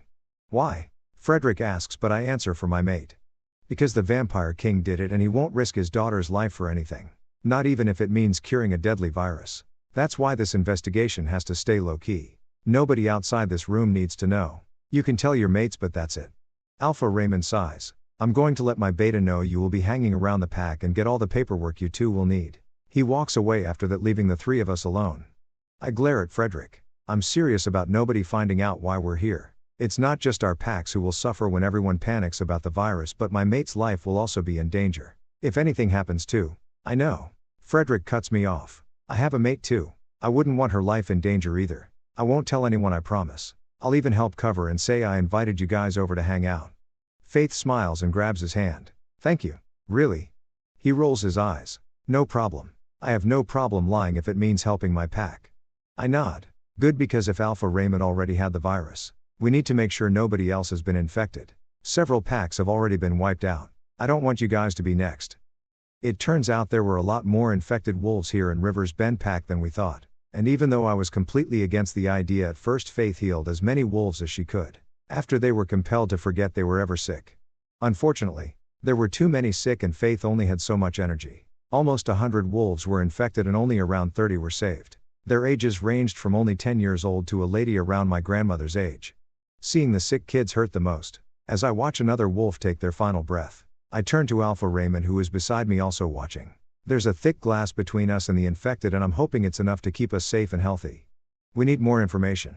Alpha Raymond. Too many wolves have died and we have to stop this before your whole pack is gone. Can you think of anything else you haven't told us? Any places you went different than usual or any humans that have been lingering around your territory? Instead of looking at me, he continues to look into the makeshift hospital room. I already told you nothing strange happened. Don't you think I would tell you if I knew something? That's my people and they're dying. The youngest victim was 12. She was my daughter's friend. He snaps and storms away before I can respond. Knowing we both need a break, I don't chase after him but go find my mate instead. We're both stressed about the situation, so I can't fault him for having an attitude. Our kind is being killed off and despite Alpha's Raymond begging, I refuse to tell him how Faith healed his pack members. I walk across the large courtyard and to a large white gazebo my mate is sitting in with another she-wolf. The she-wolf looks to be in her early 20s with strawberry blonde hair pulled into a bun. Her brown eyes are full of tears that she keeps trying to wipe away. I just can't believe she's gone. One moment we're laughing and joking, the next she just collapsed. She cries more and Faith rubs her back trying to comfort her. I'm sorry about your sister Rebecca. Can you tell me more about her? Faith asks and I quietly take a seat beside my mate, curious to hear what this she-wolf has to say. Bianca was only 25. She worked in journalism and wanted to create a news network just for supernatural creatures. Faith smiles at her. Your sister sounds like she was very smart. Rebecca softly smiles. Bianca was brilliant and beautiful. All the wolves wanted to mate with her. But she was saving herself for her mate. Unlike me, I just throw myself at any wolf who smiles at me. She starts to cry more and Faith looks at me to stir the conversation back where it needs to be. I clear my throat, suddenly feeling nervous. Had your sister gone anywhere different lately? Somewhere she could have gotten sick from? The she-wolf quickly shakes her head. No. Not Bianca. She hated going out. My sister was a workaholic. I turned 21 last weekend and dragged her to the club with me. She hated it. We were only there a couple of hours before she dragged me back home. Faith looks way too excited. Where was this club? It's a new underground club called Sweet Desire. But it's high-end and very exclusive. They don't just let anybody in.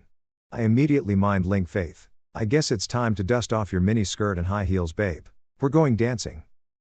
Chapter 13. Sweet Desire. Faith. Looking through the racks of clothes, I can't seem to find anything that catches my eye. I'm supposed to be picking out a new outfit for the club tonight, but my mind is rattled by what happened a few days ago back in Rivers Bend Pack. The blood, screams of pain, watching children die. It's all just too much. I'm not sure how much more I can handle. I've barely slept, and when I do I find myself waking up drenched in sweat and crying. Caleb's having nightmares too but won't admit it.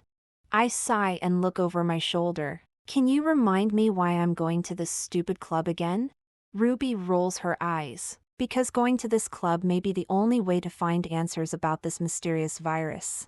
Also, you want to keep the thirsty girls away from Caleb. Iris answers, peeking her head over the clothing rack, making me jump. Right. I grit my teeth together. The last time we went it was horrible. Stupid Amber. Chill, Faith. Amber won't be there this time, so we can actually have fun. Ruby smirks, annoying me more. I growl. Ruby, we're there for business purposes, not fun. I think it's going to be a lot of fun. I bet Marlo is an excellent dancer. He's pretty flexible in other ways. Iris blushes, making Ruby and I side-eye each other. Whoa, who knew you were so naughty, Iris? You go, girl, Ruby exclaims dramatically.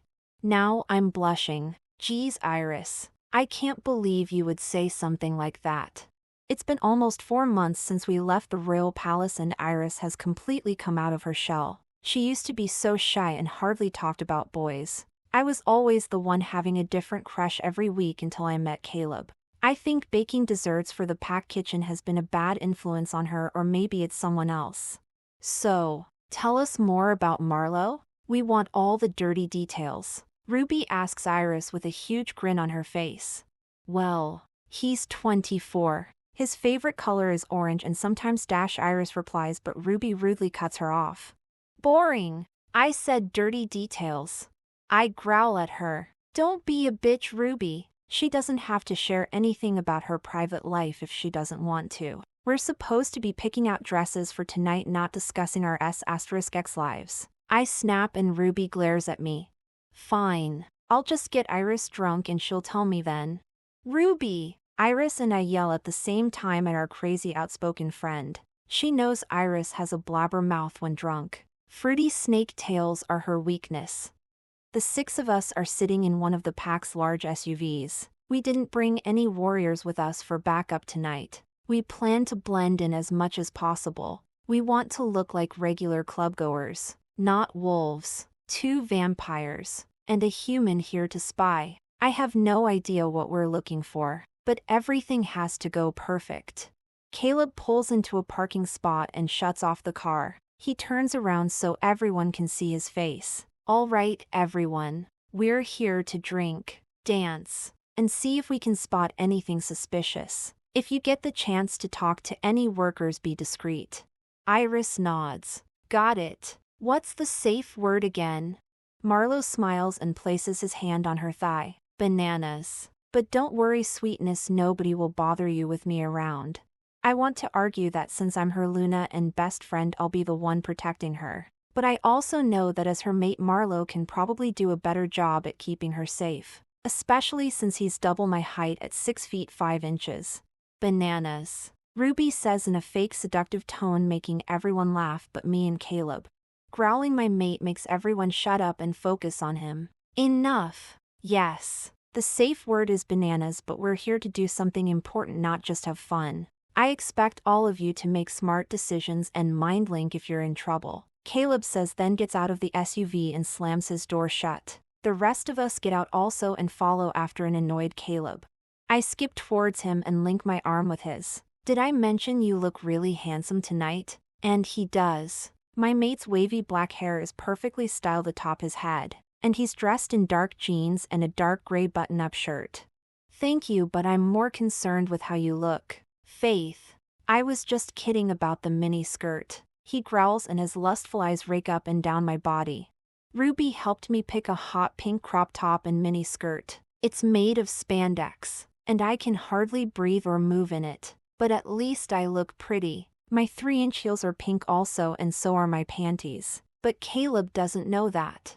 Are you thinking about all the ways you can rip this off me? I tease, locking eyes with my very turned-on mate. Suddenly I'm pushed against the brick wall of the club and Caleb's pressed against me. He has my arms pinned by my head as he begins peppering kisses along my neck and Mark. Don't tease me, Faith, because I can tease right back. He whispers. I gently run my finger along his stubble jaw. I'm not teasing. It's not my fault you look so delicious. Licking my lips, I suddenly have the strongest urge to bite Caleb. But I fed today, so I have no idea why I'm suddenly feeling so hungry. Hell, I'm practically starving. Caleb must sense my hunger because he pulls away and cups my chin. He keeps trying to make eye contact with me, but I can't stop staring at his neck. Faith, baby, are you okay? You fed today, right? You're going to be okay in the club? I nod. Yes, I fed, I'm fine. Are you sure? Because we can go back to the car, and you can feed off me if you need to. He asks, and I shake my head. I said I'm fine, stop worrying about me. Our friends are waiting, let's go. I point toward the front door where our friends are waiting for us. Caleb sighs. Okay, Faith, but if you change your mind, let me know. We can come back here another night, it's not a big deal. We're already here now. I grab his hand and drag him towards the entrance. Caleb still looks hesitant, but he lets me lead us away anyway. The 6 of us enter the dimly lit club, and the first thing I notice is the smell. Besides the usual smell of alcohol and sweat, there's another familiar smell lingering in the air. Vampires. Dallas whispers behind me. Yeah, and a lot of them. Just be on your best behavior, Beta. I'm sure they're just here to party like everyone else. Caleb says, making Dallas scoff. Please, I'm not worried about any stupid vampires. No offense. He says like I don't already know how he is. Dallas may be okay with me and Iris, but he's still pretty prejudiced against vampires. I'm sure if he got into an argument with one, he wouldn't hesitate to kill them. It's all or nothing with Dallas, which I find hilarious because he's absolutely terrified of my dad and somewhat scared of me. I don't care if the Tooth Fairy or Sasquatch is here. I need a drink. Ruby exclaims loudly, and we all agree with her. Alcohol will definitely make us all feel more comfortable. Our group separates as Caleb and Dallas go to the bar to get drinks, and the rest of us go find a booth to fit our large group. Marlo stayed with us because my mate dubbed him our bodyguard. We find an area close to the dance floor, and I take a seat across from Ruby and look around. Iris tried to sit next to me, but Marlo placed her on his lap. I haven't been to a club in ages. This is ecstatic. Marlo smiles. We should go to the Pack Club next weekend. It's so much fun. Ruby replies, and they continue to talk, but I tune them out and continue to glance around. Sweet Desire looks like your typical club. Strobe lights bouncing off the walls, a dance floor where everyone is grinding on each other, and a large bar along one wall where I see my mate and Dallas. Still, something feels odd about this place. I can smell many vampires here, some humans, and even a few witches. Yet another smell is faintly lingering in the air. I can't quite place it, but it tickles my nose. All right, we got tequila shots. I got 2 for everyone. Dallas shouts, approaching our booth with a tray full of drinks. Yes, I love you so much, Ruby exclaims. grabbing a shot and giving her mate a lingering kiss. Caleb slides into the booth beside me and wraps his arm around me. "You doing okay, baby?" he asks, and I nod. "Yeah, there's just something odd about this place," I whisper while still glancing around. "It's just a club, baby, similar to ours back home. I'm sure once you relax, you'll be more comfortable," Caleb tries to assure me, and I nod. He knows this is only the second time I've been to a club and the last time went horribly wrong, so I'm slightly uncomfortable. "I'm sure I will." I fake a smile and the sound of clinking glasses gets my attention. Ruby has one elbow on the table as she holds up a shot glass. "I want to make a toast. To new friends and old." She winks at her mate. "Together let's have the best night of our life," she shouts, and we all down our drinks at the same time. My throat burns, but I grab my second one and drink that one too. Ruby and Dallas leave the booth together and Caleb grabs my hand and begins pulling me towards him. "Let's dance, Faith. Come on." He smiles, and since he's so irresistible I say yes. "Okay, let's go." Hours pass as we dance and drink. I don't think any of us planned on getting drunk, but as time passed, drinks kept getting shoved in our hands by random people, and we were all too polite or too stupid to say no. Our plan to investigate Sweet Desire is now completely forgotten. My need to feed on Caleb also keeps growing. Every time we're dancing, I find myself making out with my mate, which wouldn't be strange if my fangs didn't keep making a sudden appearance. Normally I can control my thirst, but something about tonight has me wanting to sink my fangs into Caleb's beautifully golden skinned neck. His hands roam over my body, causing sparks to erupt between us. I press my body closer to his, feeling myself in a daze. I just want our bodies closer. His breath is fanning my neck, but still, it's not enough. My body is begging to be taken by him, and I have an urge to rub my scent all over him, so everyone knows he's mine. "Caleb," I whisper, "I want you." He nods. "I want you to, baby. So much." Still he dances against me, not noticing the desperation in my voice. I gently push him away. "That's not what I meant, Caleb," I say, practically pleading with him. How can he not understand what I mean? My body is practically glued to his, and the way I keep making out with him every chance I get should be a sign I want more than what we're doing on this dance floor. Since we arrived at Sweet Desire, I've been craving my mate. Whether it was wanting to bite his neck at first or the last few hours where I've been begging him to 𝑭*𝒂𝒚𝒍𝒊𝒐𝒏. I know he wants me to because I can feel how hard he is through his jeans. Yet he hasn't tried anything. What's wrong with him? Caleb cups my chin, making sure we have direct eye contact. "Faith, what's wrong, baby? Are you okay?" I scoff. "Am I okay?" I think the question is, are you okay? I've been practically throwing myself at you and you don't care. I snap and try to walk away, but Caleb grabs my arm, stopping me. "Are you serious? We're at a 𝑭*𝒂𝒚𝒍𝒊𝒐𝒏 nightclub, Faith. Of course. I want you, but I'm not going to screw you on the dance floor in front of everyone. And I know you don't want that either." He argues back, and I yank my arm away and growl at him. "You don't know what I want." He throws his hands up, confused. What is going on? We're supposed to be having a fun time, and he stops mid-sentence and begins sniffing the air. "That weird smell is back. What is it?" I smell it too. It kind of has a floral scent to it. Dallas answers Caleb and they both glance around. I want to argue they're both being dumb, but a brunette in a short black dress walks by. She stops right by Caleb, growls, and touches the collar of his shirt. "Wow, you're a cutie. If you want a good time, I'll be by the bar." She winks and Caleb pushes her hand away. "Back off, I'm taken." She rolls her eyes, looking from him to me. "Ugh, you newbies are no fun. The last alpha in here didn't mind sharing," she says, then walks away before I can show her what happens when you flirt with my mate. "Faith, don't, she's gone," Caleb warns, grabbing my arm and keeping me from going after the desperate woman. "What do you think she meant by other alpha?" Dallas asks Caleb, but I ignore my mate's reply because that weird scent is back and I'm suddenly feeling really hot. "Shit, what do they keep spraying?" Caleb asks and begins looking around the club, but I'm too focused on him. "Something weird is going on," Dallas mutters and points behind me. The sounds of growls and 𝑚𝒂𝒃𝒆 fill the air. From my peripheral vision, I can see everyone around kissing and ripping each other's clothes off. Nobody seems to care we're in public as a couple, and even groups of people begin pleasuring each other. Iris and Marlowe are two of them. My body feels like it's on fire as my hands roam all over my body. I yank on my hair and press my thighs together because the urge to attack my mate right now is getting harder to resist. 𝑭𝒂𝒏𝒄𝒆. Faith, don't breathe it in. Faith, baby. You have to fight how you're feeling right now and come with me. Caleb cups my face with both hands and a big smile spreads across my face. You look so delicious, mate. Baby, you're going to be fine. Dallas, find Marlowe and Iris, we need to leave now. He shouts at his best friend, then focuses on me again. Whatever you're feeling, just hold on. We're leaving.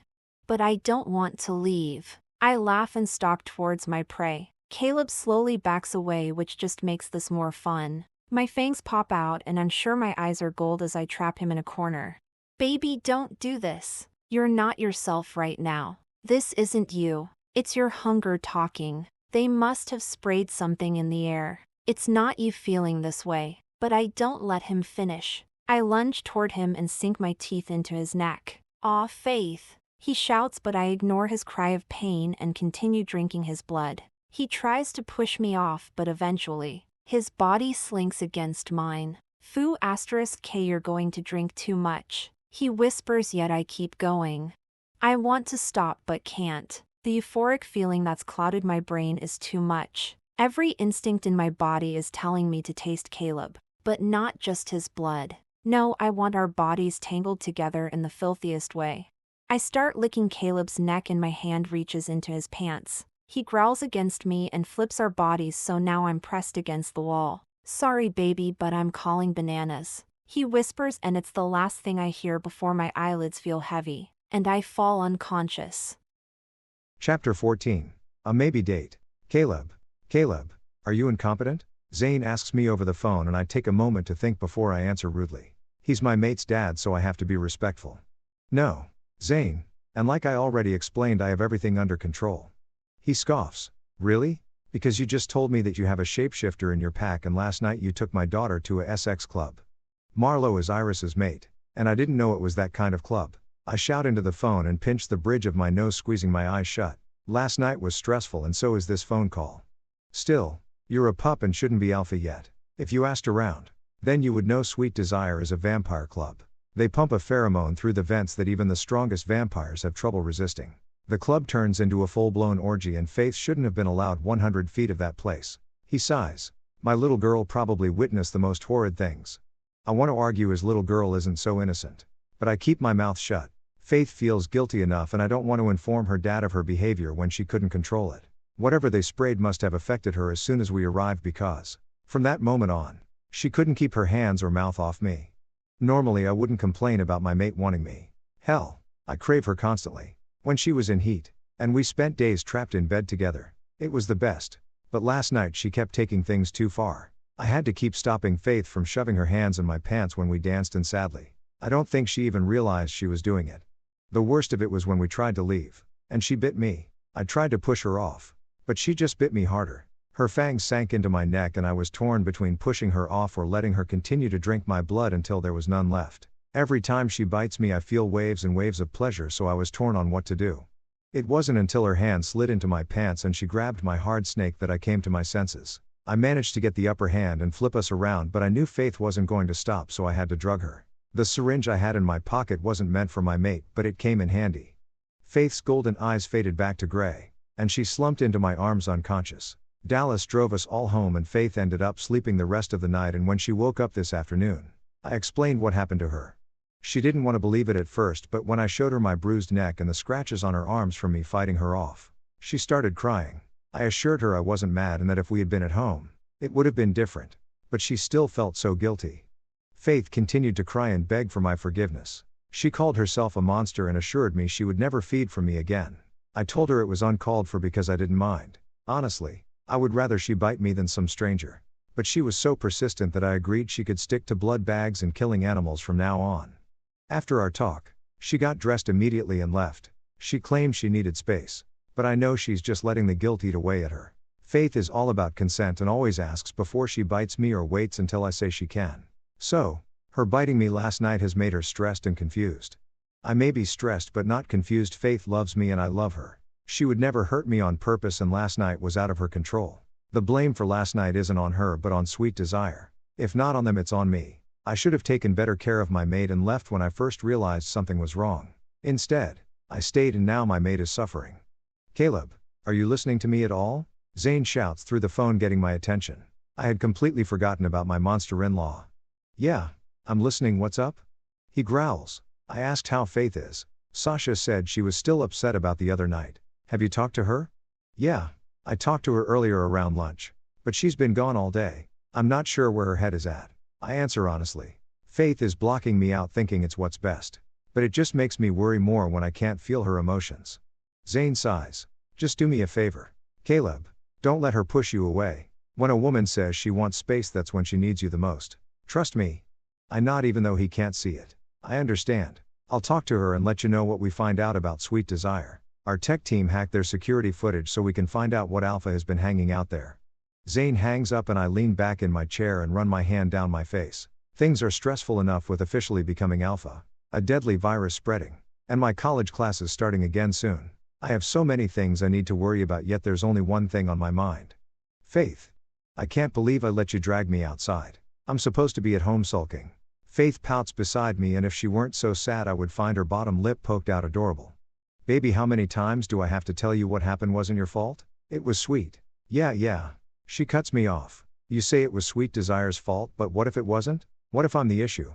I immediately pull over my car and turn to face her. Faith still refuses to make eye contact with me. So I cup her chin, forcing her to look into my eyes.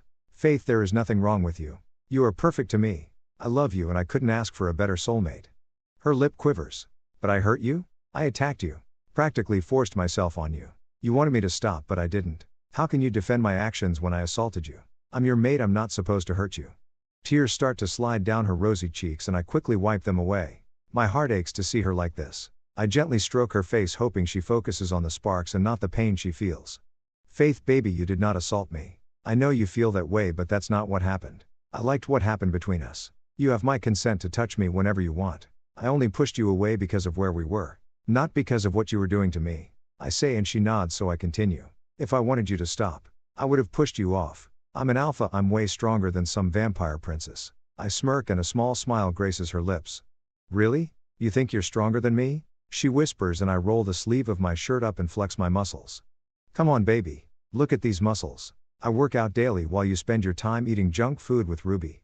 Hey, she smacks my chest playfully and I put my arm down and start driving again. That's not all I do, Caleb. I train sometimes. When is sometimes? Once a week? I tease and she growls. Whatever. How about you tell me where we're going for this date? It's not a date. We're just going to eat and drink. Maybe see some old friends. I shrug and she smiles. A real one this time. So, a maybe date? She arches an eyebrow and I nod. Yes, a maybe date. 10 minutes later we're pulling into the parking lot of Odell's. I haven't even shut the car off yet and Faith is practically bouncing in her seat to jump out and run inside. Why didn't you tell me we were coming to Odell's? You know Ruby and I were planning on making a trip soon. I turn off my car, shove the keys in my pocket, and cradle my mate's beautiful face. Her gray eyes flash gold, and right here in this moment, she's never looked more beautiful. Her blonde hair is in a messy bun, and she's wearing a blue V-cut shirt and jeans that hug her body perfectly. It reminds me of the first night I saw her, which just makes tonight even more special. To be honest, I didn't bring you here to see Candy. I know you were upset and wanted to cheer you up. I confess and inhale a sharp breath. I thought about taking you where we had our first date, but that felt too cheesy. So, I brought you here. The place where I first laid eyes on my gorgeous mate. Damn it, Caleb. Why do you have to be so sweet? Faith wipes a tear from her eye, and I kiss the corner of her mouth. Don't curse, baby. Leave the filthy words to me. She nods. We better get inside now, or we'll never make it in. Faith's eyes roam over my body and I growl because she's right. It's taking everything in me not to strip her naked right now. Faith and I walk into Odell's, our hands interlocked together. Butterflies erupt in my stomach, and even though we've done this 100 times, it still feels like the first time each time we do it.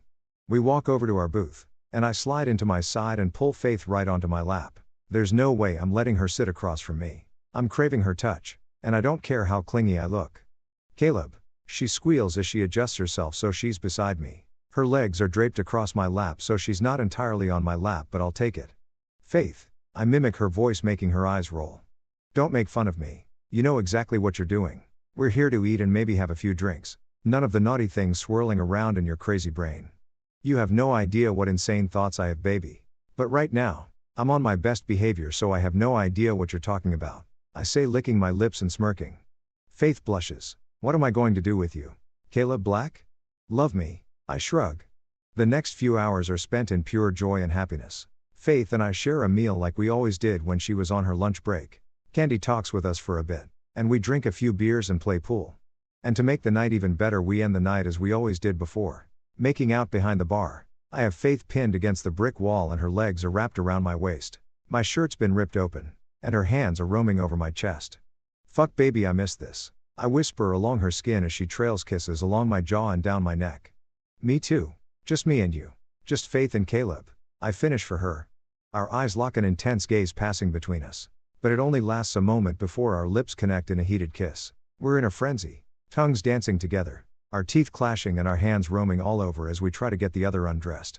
I pull away and take my shirt off, letting it fall to the ground. Faith starts to unbutton her pants and I start to help yank them down when a loud growl erupts behind us. We both freeze and a familiar yet alarming scent floods my nostrils. Vampire. Chapter 15. The Vampire Princess. Faith. Caleb immediately stands in front of me, blocking me from the vampire. He's growling and watching the strange female vampire's every move. She's in her early 20s, has brown hair, and looks oddly familiar.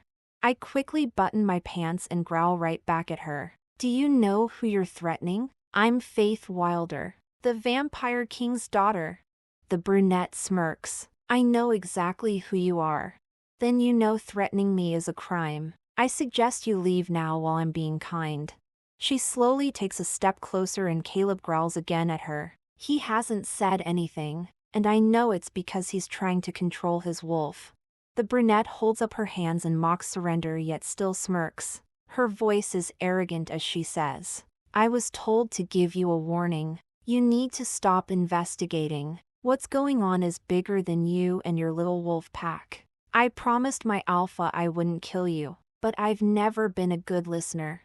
The crazed vampire suddenly lunges for me, but I'm pushed back by Caleb as he shifts and begins fighting the vampire. I want to help him, but I can't. All my senses are going off and I turn just in time for another vampire to run out of the nearby woods and lunge at me. But he's too slow because I dodge him just in time and rip out his heart. His body immediately turns to ashes and more vampires rush out of the thick forest that's behind Odell's. Caleb struts up beside me covered in blood and growling. I ball up my fists because apparently, the fight is just beginning. Warriors are on their way. We just have to hold them off until they get here. Caleb mind links me. Who the hell was that vampire? She looked familiar. Caleb growls. She was the vampire that flirted with me at Sweet Desire. That bitch! I break our mind link and my eyes glow gold and my fangs release as I prepare to fight for me and my mate's life.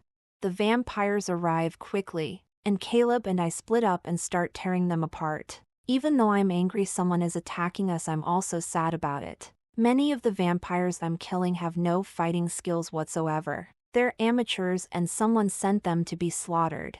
When I find out who I'll kill them, after I rip out the heart of the last vampire around, I glance at the destruction around us. Odell's large dumpster is knocked over. A tree has a large split down the middle and there's blood everywhere on the ground along with the dead vampire's ashes. The warriors are here now. I'll have them clean up, Caleb announces, placing his hand on my shoulder. He's still shirtless but has jeans on now. They're different from the ones he had on earlier, so I'm sure he grabbed an extra pair from his car. I can't believe this happened.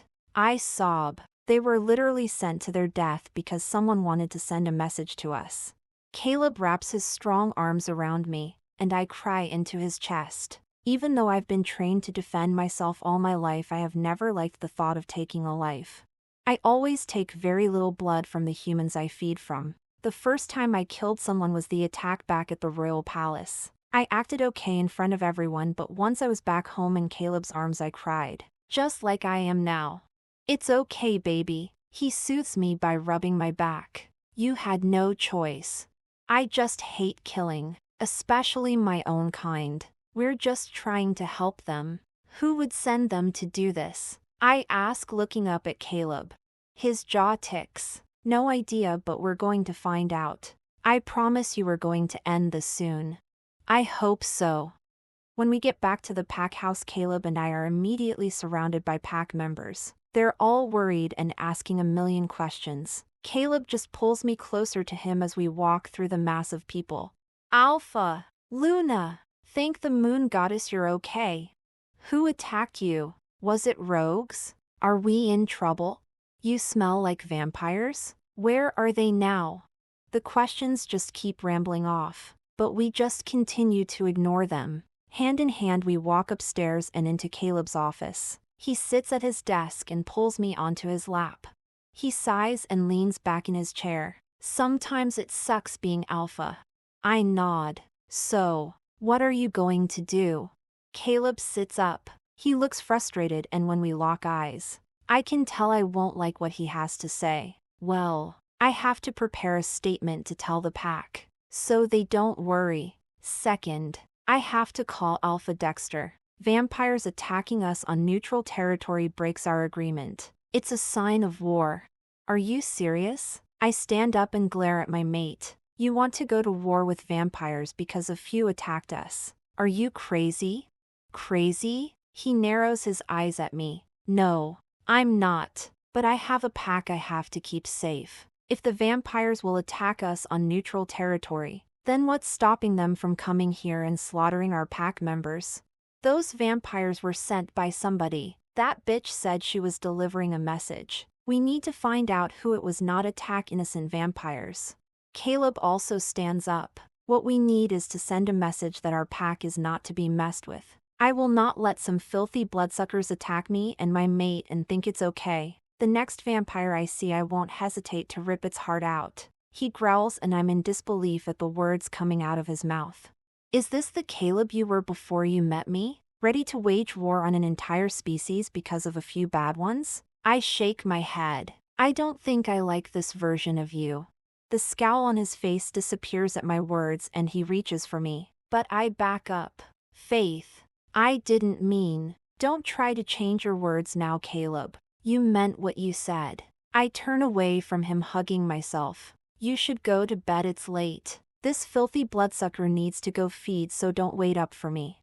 Using my vampire speed, I rush out of the pack house and through the thick woods. Caleb attempts to mind link me, but I block him and continue my run, needing space to think.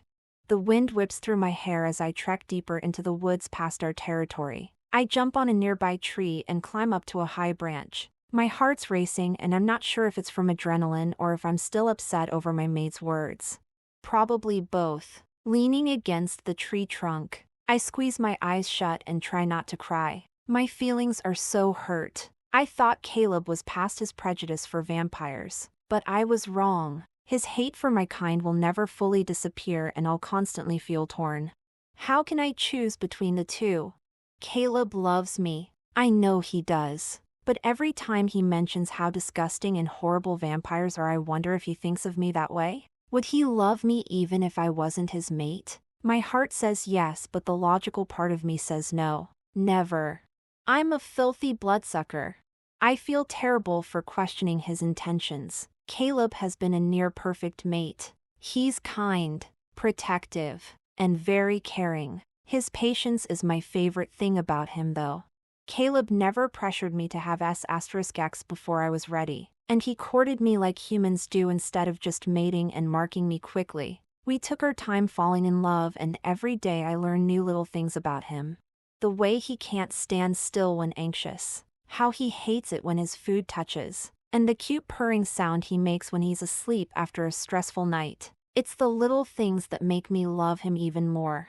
But the way he belittles my kind still hurts. I thought being with me would show him how great vampires can be, that he would see past his hatred and realize our kind aren't that different. We all just want to be accepted and loved.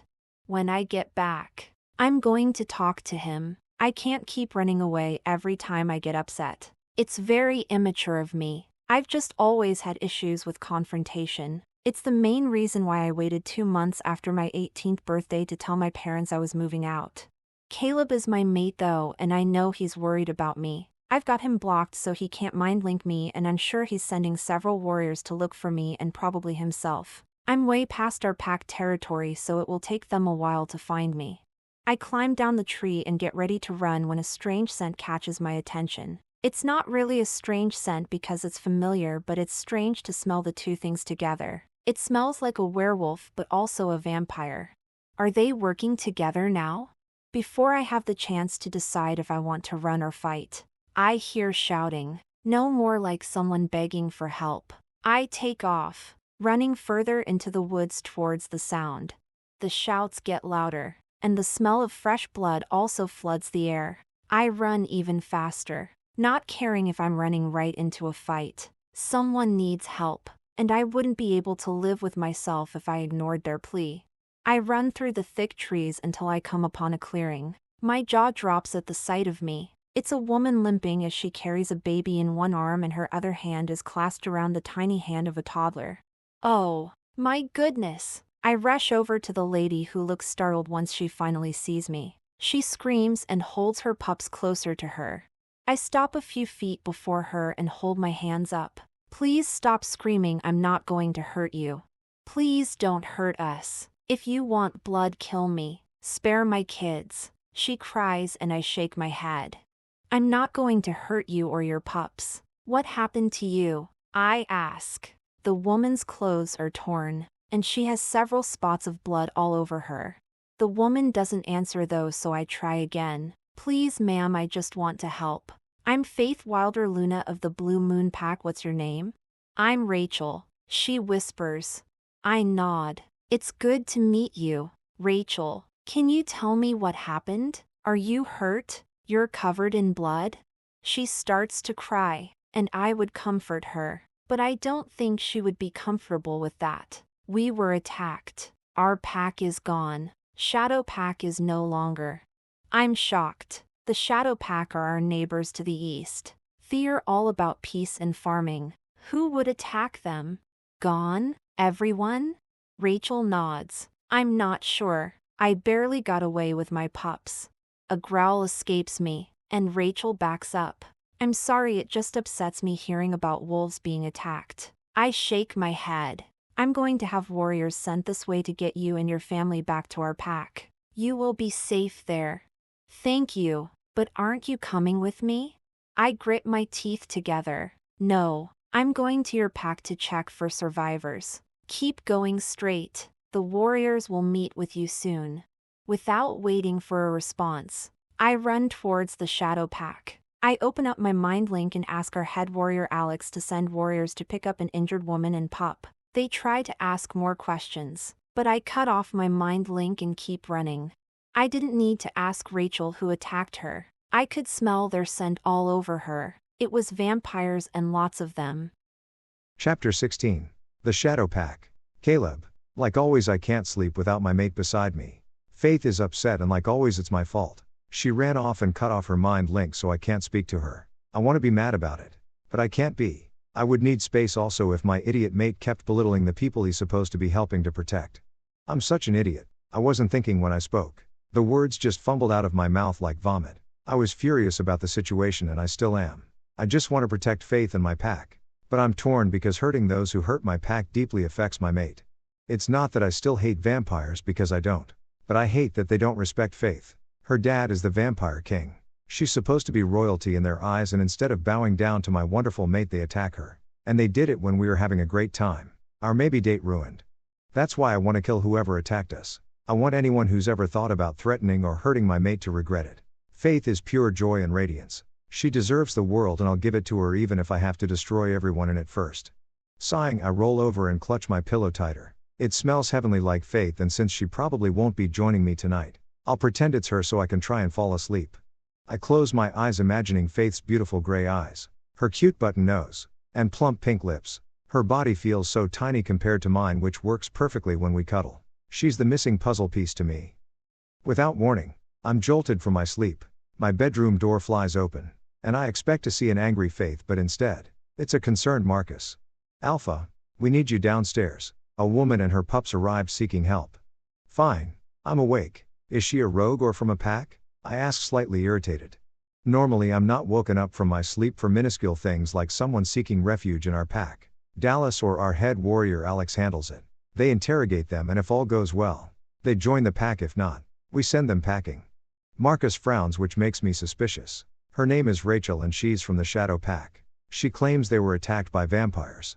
I'm shocked. Vampires? Are you sure? He nods. Yes. She claims they were attacked in the middle of the night, and she grabbed her pups and ran. She was wandering the woods looking for help when she came across a vampire who told her to come here. Marcus pauses, and I'm afraid to hear the rest because I already know what he's going to say. Our Luna sent her here before racing towards Shadowpack. A loud roar escapes me. The pictures on the walls shake and Marcus looks terrified as he backs away from me. My wolf forces a shift and I run through my room and jump through my window, not worried about the glass piercing my skin. I land gracefully on the hard ground and begin running to the east where the Shadow Pack is. Everyone must feel my anger because I can feel several people trying to mind link me. But I keep the link shut off and head towards my mate. Faith, what are you doing? I keep asking myself why she would run straight into a battle with no help. But I already know the answer. My mate is too compassionate to let someone suffer. If she thinks she can help, she's going to go, no questions asked. But I have no idea who attacked Shadow Pack or why. This could be a trap and Faith could be walking right into it. Vampires attacked us earlier and now Shadow Pack is attacked in the middle of the night. It's no coincidence. They're our neighbors and allies. The vampires knew we would come to help. I see the smoke first, but once I officially cross into Shadow Pack territory, I see the fire. Several buildings are on fire and it's quickly spreading. A few buildings are already burnt to the ground and the small farming community looks almost unrecognizable through the chaos. There are dead bodies everywhere and I'm wondering how anyone survived. I shift and grab a pair of jeans off the ground. I keep walking hoping I'll see a sign of Faith or someone alive, but so far, all I see is death. The Shadow Pack is no longer. The sudden sound of screaming gets my attention and I run further into town. As the screams get closer, I start to panic. But then a bright blue light erupts in the sky, and I know it's Faith and she's okay. I race toward the light only to be stopped by a rotting smell and swooshing sound. A vampire around my parents' age appears before me. His clothes are covered in blood and so are his fangs as he growls at me. Another wolf. Yummy, he says, and I don't even waste time shifting as I ball up my fists and punch him in the nose. The vampire stumbles back and tries to lunge for me, but I duck and get behind him. I grab him into a headlock, but he headbutts me and frees himself. That's all you got, he snarls, and I growl right back. Stand down or I'll kill you, I threaten, and he laughs. Back down? I don't think so. I'm going to kill you just like I killed all those other mangy mutts. I wish you didn't say that. I mutter and act like I'm going to punch him, but instead kick his legs out from under him. Next, I jump on top of him and start punching him repeatedly. He growls and flips us over so he's on top, and I use all my strength to reach into his chest and rip his heart out. His body turns to ashes above me, and I stand up and dust off his remains. I continue towards the large blue light illuminating the sky. When I'm close enough I can see exactly what's going on. There's a large red barn being protected by Faith's bright blue orbital shield. From where I'm standing, I can hear the faint sounds of the worried wolves inside. But I don't see Faith. I can faintly smell her though and head in that direction. When I see her I immediately rush over. She's covered in blood and helping to carry a man who's limping. Faith, I shout, and she smiles at me. She pulls away from the wolf, who I recognize as Shadow Pack's Beta, and hugs me. Her arms wrap around me tightly and I spin her around before I set her down on her feet. I'm so glad you're here, she says softly, and I cup her face and kiss her, my lips lingering as I pull away. Are you hurt? Why didn't you call me to help you, baby? I'm not injured. She shakes her head. I was about to head back home and talk to you when I saw Rachel and her pups. When she said her pack was attacked I ran straight here without thinking. I just knew I had to help after I smelled a vampire scent all over her. I'm sorry. I growl. Where are all the vampires now? This time Beta Henry answers. They're gone. We fought off as many as we could. The warriors and I. Luckily Faith showed up and helped when she did. We were severely outnumbered. They set the place on fire and slaughtered so many people. He whimpers but continues. Faith helped get the remaining pack members in the barn and put up some weird blue bubble that kept the vampires out. When they realized they couldn't kill anyone else they ran away. Faith saved us and we all owe her our lives. He smiles at my mate who's blushing. It was nothing really. She shrugs. And I can't stop smiling at my amazing mate. It wasn't just anything, Faith. You're a hero. The world needs more people like you, baby. I grab her hand and kiss it while we just stare lovingly into each other's eyes. 𝑑𝒍𝒂𝒚 loudly clears his throat. Sorry to interrupt, but we should probably check on everyone. Our alpha was killed when we were attacked. And I need to make a plan. Will help, but no need to make a plan. I'll have some of my warriors sent over with cars and a few nurses so they can administer first aid if needed. My pack is open for you guys. We have open rooms at the pack house and a hotel for guests to stay at. I'm sure our pack members will open their homes also if needed. Faith speaks up and I nod. She's right, 𝑑𝒍𝒂𝒚. You're our allies and friends, we're in this together now. Thank you. 𝑑𝒍𝒂𝒚 smiles and starts to walk away, but I stop him. 𝑑𝒍𝒂𝒚, wait. I shout and he turns around. Do you have any idea why the vampires would attack your pack? Like whom or what they were after? He shakes his head. No idea. We're a small community and Alpha Jordan didn't have many friends. The only people who ever come around are those who want to buy our baked goods or for official Alpha meetings. At the mention of Alpha meetings, I tense up. I have a theory and I don't want to be right. But I have to ask, who was the last person Alpha Jordan had a meeting with? 𝑑𝒍𝒂𝒚 shrugs. Alpha Raymond of Rivers Bend Pack. Why? Faith immediately locks eyes with me. And she doesn't even have to say anything because I already know what she's going to say. Alpha Raymond lied to us and I want to know why. Chapter 17. Digging up the past. Faith. So how are things going with my son? Caleb's being a gentleman, I hope. Luna Alice asks me as we walk together through town. We're on our way to the pack's new community garden and I'm supposed to give a speech, but I'm really nervous. I hate public speaking. He's great. I smile, trying not to blush. But it's inevitable when I talk about Caleb. We've been going on some very fun dates lately. Rock climbing, touring a winery, and we even have a cute little picnic planned next. Wow, I knew my son had good taste. He gets that from me, you know. Christopher's idea of a fun date is drinking a beer while eating popcorn in bed. She laughs, making me laugh right along with her. That's pretty terrible. How do you put up with that? She sighs. We do a lot for the ones we love. Which is why I have to ask you, what's the plan for this mystery virus? Have you and Caleb figured out who is behind it? No, but we're getting closer. We have a few leads, we just haven't investigated them yet. It's personal, I guess. I shrug and Alice nods. It's hard being in charge, but I'm sure you understand that. She says and stops walking to face me. Being a Luna means making hard decisions. We might not always like what we have to do, but we do it anyway. For our friends, family, and most of all for our pack. I'm sure you and Caleb will make the right decision. But what if I'm not a good Luna? What if I keep making all the wrong decisions and someone gets hurt? I just want to save the pack. Then you will. She interrupts me. I haven't known you long, Faith. But I can see how determined you are. I can also see how much you care about the pack. I have faith that you will do anything in your power to help keep us safe. I nod and we begin walking again. It's a comfortable silence, but my mind is still scattered over our conversation. I'm flattered Alice has so much faith in me, but I'm not sure I deserve it. 10 more packs have been affected by the virus and a few vampire clans, but they're being very secretive, so I'm not sure how many to be precise. Vampires have always been tight-lipped about their clans, so they won't tell us much except they're dealing with it on their own. I want to help as many people as possible, but it's easier said than done. The vampires don't want our help, and with Caleb refusing to question Alpha Raymond, our investigation is at a standstill. Our tech guy is still hacking into Sweet Desire's system, so we have no progress on that either. I'm trying to be an understanding mate, but I'm frustrated with Caleb. Instead of talking to me about the virus, he's been distracting me with dates. The dates are nice, and I appreciate our alone time together. But Caleb needs to stop being so loyal to another alpha and be loyal to his pack. I'll be here to heal anyone if they get sick, even though I worry I'm not enough. I'm not enough and never will be. I repeat this over and over until a great idea pops up. It's a truly insane idea and I have no idea if it will actually work, but if it does, the results will be amazing. I won't tire myself out anymore and there will be no more lives lost. I just have to figure out how to do it. Faith, we're here. You have a speech prepared, right? All these wolves came out to support you and your fabulous idea. Alice says, interrupting my thoughts. I can't stop smiling. I'm ready. Let's do this. Alice walks beside me and we start greeting a few wolves. Once I get past them, I grab a shovel and look at the crowd of wolves around me. The men and women of all ages are eager to hear what I have to say and ready to get their hands dirty.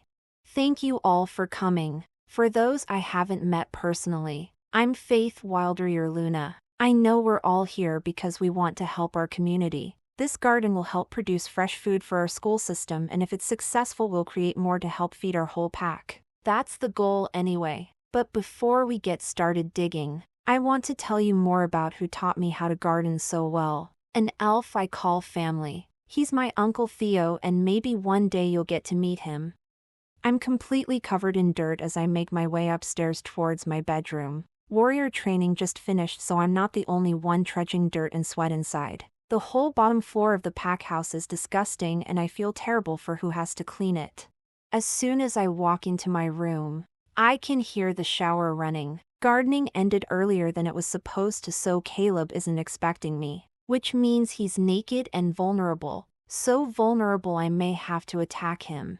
I immediately strip off my clothes, not caring where they land. I sneak up to the bathroom door, trying to open it without making a sound. It squeaks and I hurry and enter the bathroom, shutting the door behind me with a slam. Caleb doesn't say anything, and I just stand outside the shower staring at his body through the fog-covered glass. My mouth waters watching the soap slide down his toned chest. His muscular arms move so precisely as he glides his fingers through his wavy black hair.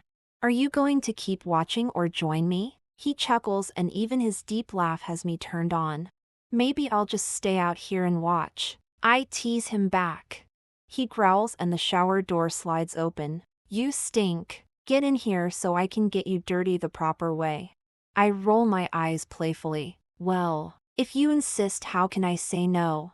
Caleb yanks me inside the shower and our mouths and hands instantly find each other. I'm not sure where he ends, or I begin, as he hoists me up and my legs wrap around him. 𝑭𝒂𝒏𝒄𝒆 you're perfect. He growls against my neck and thrusts his hard member inside me. Aw, Caleb. I 𝑚𝒂𝒏𝒄𝒆 and grip onto his shoulders for support. Caleb just keeps rolling his hips, making my head fall back in pleasure. Hard and fast. He continues to slam into me. It feels like he's trying to break me in half as his hard member seems to reach deep inside me. His 𝐴𝒚𝒂𝒏𝒄𝒆 and my screams of pleasure are all I can hear. Caleb then begins peppering kisses along my neck and jaw before pressing a soft kiss to my lips. I love you, he whispers, and before I can answer, his tongue invades my mouth. Our kiss is desperate. Like if we stop kissing, we'll stop breathing. But I don't need air. I just need him and the way he knows my body, as if it was crafted just for him. Maybe it was. His fingers reach down, massaging my sensitive nub, and the pressure starts to build. I'm a panting 𝐴𝒚𝒂𝒏𝒄𝒆 mess, and I'm not going to last much longer. Caleb must know this too, because he picks up his pace and his thrusts get sloppier from how wet I am. I'm about to. Me too, baby. You're so 𝑭𝒂𝒏𝒄𝒆 wet and tight for me. My wolf is begging to mark you again. He growls. Do it. Please. I beg. Mine. He whispers and sinks his teeth into the crook of my neck. Waves and waves of pleasure pass through my body. Caleb is still pounding mercilessly as I clench around him. A scream of pleasure leaves my lips and I finally come undone. Caleb 𝐴𝒚𝒂𝒏𝒄𝒆 in pleasure and begins licking along my mark. He slowly pulls out and I feel so empty already. Like a piece of my soul is gone. That's how my mate makes me feel every time we make love. Complete. Wow. Caleb sighs and cups my chin. We're going to have to do that again. Again? He nods, smirking at me. Hell. Yeah, baby, I'm not done with you yet. Let's clean up before round 2. And so, we have round 2 and 3. When we finally emerge from the shower and we're both dressed, I decide it's the best time to talk with Caleb. We need to discuss Alpha Raymond, and I need to tell him about my idea to help. My mate is looking as handsome as ever as he relaxes on our bed. He has one arm propped behind his head and he's scrolling through his phone with his free hand. He's dressed casually in jeans and a white cotton shirt, but the simple outfit looks amazing on his golden skin and toned body. I slowly make my way over and straddle him. He hums and sets his phone down before smiling at me. I thought you were sore. Don't tell me you need more, baby. It's almost lunchtime. I shake my head. I am pretty sore. Maybe later we can have some more fun. He winks. I bet you are sore, baby. Can't handle me anymore. Ugh. I groan. Don't get snake why. I have literally nobody to compare it to, so for all I know you could be terrible. I tease, earning a growl from Caleb. And you never will. As long as I'm breathing, nobody will touch you, and when I die, I'll become a ghost and haunt you. He taunts and I roll my eyes. So like a ghost, mate? Yup, exactly. So good luck ever moving on. I'm yours forever, he states, and I cup his face and press my forehead against his. Don't worry, with my Fae powers we do have forever, so you don't have to worry about me moving on to a stronger, more handsome mate. I laugh and he chuckles. How about instead of worrying about forever, we focus on right now and how badly I want you? He licks his lips, his hooded eyes raking my body over. I groan. Right now we have other things to worry about. Like Alpha Raymond. He knows something and you need to talk to him ASAP. Caleb sighs and sits up. I try to climb off his lap, but he just grips my hips, keeping me in place. Don't move, please. This will be easier to talk about with you close. I'm confused. Talk about what? What's going on, Caleb? The reason I haven't reached out to Alpha Raymond is because I'm scared. He confesses, and I raise an eyebrow at him. I'm not scared of Alpha Raymond, Faith. I'm scared of what he's going to say. I've known him for most of my life and I don't want to find out someone I look up to is actually a bad guy. If what we're thinking is right, then he knew his pack members were sick and let them die. And that's not the Alpha Raymond I know.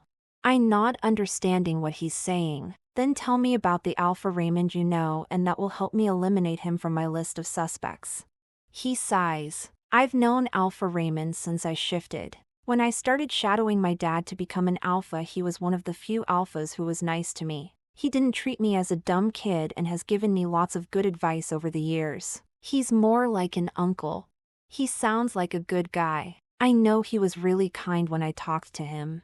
He's very kind. When my dad got sick, he constantly visited. Alpha Raymond never gave up on my dad like the other alphas did. They would play chess together weekly and they would sit and talk for hours. He was there for my family, and I can't imagine him poisoning himself and his pack. He wouldn't do that. Caleb shakes his head, and a tear rolls down his cheek which he wipes. I'm sorry to get upset. I don't like thinking about my dad being sick. It was rough.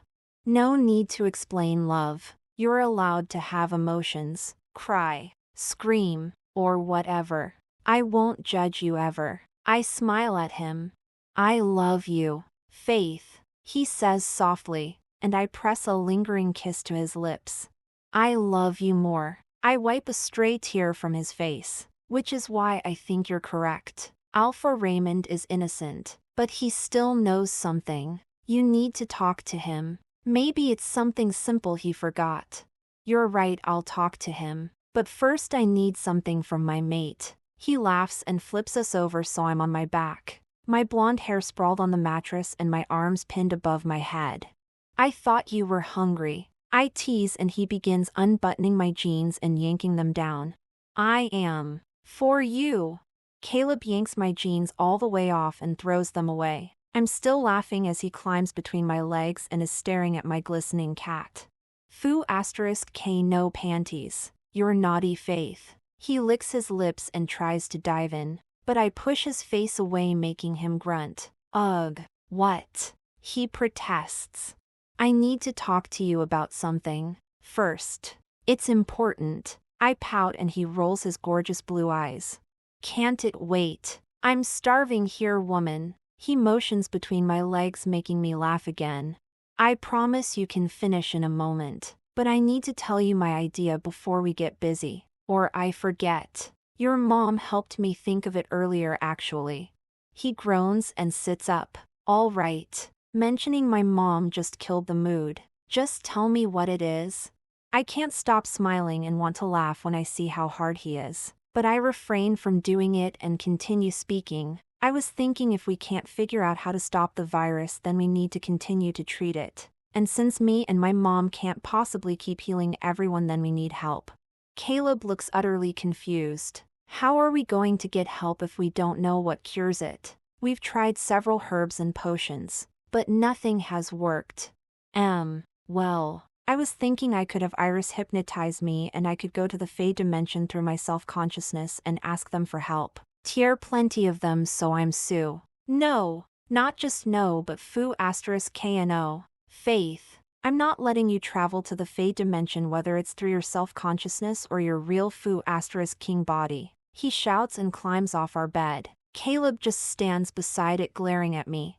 Are you serious? This could be our only way to make sure nobody else dies. We could save lives.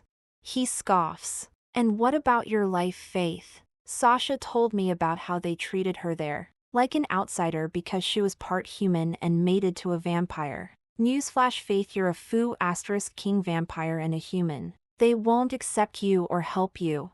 You don't know that. The elders gifted me to my mom. I wasn't supposed to be born, but since she defeated the Black Witch, they helped her get pregnant. They will help, trust me. They gifted you to her as a parting gift. They banned her from ever returning and made her promise to never tell you how you were created. You're the fairy's little dark secret, and I doubt they want to see your face again regardless of how beautiful it is. Well, I'm going, Caleb, and you can't stop me. I snap and start to walk past him out of our room, but he grabs my arm and I yank it back quickly. Don't touch me, I shout, and he raises his hands. My bad, I was just trying to stop you from walking away. I hug myself, feeling really vulnerable. Just don't touch me.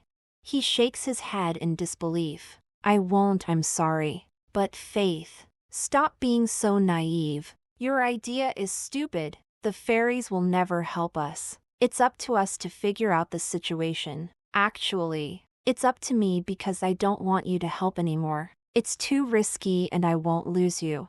You don't want me to help, really? No, I don't. I'll go talk to Alpha Raymond right now. But I want you to stay here. And I'm serious when I say I forbid you from trying to go the Fey dimension. It's too dangerous. I scoff. Fine, Caleb, I'll do whatever you want. If not, you'll just lock me up again. Yeah, maybe I will. He snaps and storms out of our bedroom, slamming the door behind him.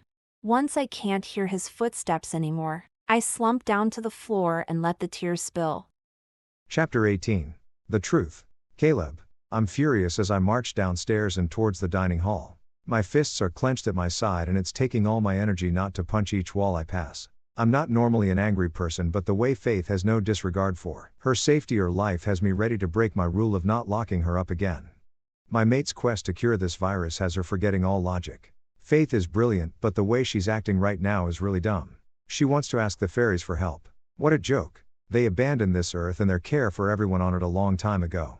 I doubt Faith even knows how to travel to the Fey dimension, but if she somehow figures it out, the results could be catastrophic. What if they hurt her somehow or decide to keep her there? I don't want to lose her. She's my everything. Finally reaching the dining room, I fake a smile and pleasantries with everyone I pass. If they suspect I'm angry, they don't comment on it, which is what's best for them because I don't want to snap on an innocent pack member. I don't even grab food. Just sit down in my seat. Several people look at me and the scowl on my face, but only Dallas speaks up. Hey Alpha. How's it going? Great, why? I answer and he points at my hand. Well, you're about to break that fork in half and you don't even have any food. He points out and I finally notice the utensil in my hand that I have a death grip on hand. When did I grab that? I toss the fork away and take a deep breath before speaking. I need to go talk to Alpha Raymond. Ride with me, I say, making sure he understands it's not a question. Alright, but what about my food? And never mind. He mutters as I glare at him, and then Marcus. You're in charge until we get back. I order my gamma and walk away before anyone else speaks. I'm still so irritated. I walk straight to the garage and grab my keys off the hook nearby. I pass Faith's large black truck and get into my Audi. Dallas quickly hops in the passenger seat. And I start the car and back out of the garage in a hurry and down the driveway and onto the road. Caleb, what's going on? Are you fighting with Faith again? Why would you say that? I ask Dallas as I continue to speed down the road, not caring about the speed limit. He shrugs. It might be because you just passed a stop sign, or maybe the vein that's threatening to pop off your forehead. He laughs and I glare at him, making him close his mouth immediately. I just don't understand her. It's like she doesn't care what happens to her as long as she saves everyone else. I shake my head. But isn't that a good quality for a Luna? She's willing to do anything to help her pack. I growl. You wouldn't think it was so great if it was your mate. True. He nods. But Faith isn't just an ordinary person. She's the first vampire to ever be born and not bitten. Your mate also happens to be part fairy. I'm pretty sure it's in her nature to help others. Face it, Caleb. Your mate was destined for greatness, so either get on board with it or get out of her way. I want to argue with him. But I don't. Dallas is right. Faith was meant to help others. She's the heir to the vampire throne and the Luna of my pack. Even if she was neither of those, I bet she would be somewhere helping others. She's too kind to sit and let others suffer. But can I take the risk of losing her if it means saving thousands of lives? So, I'm the ash-hole in this situation? He shrugs. I don't know all the details. But I know you, Caleb, and you tend to forget about other people's feelings when you're determined about something.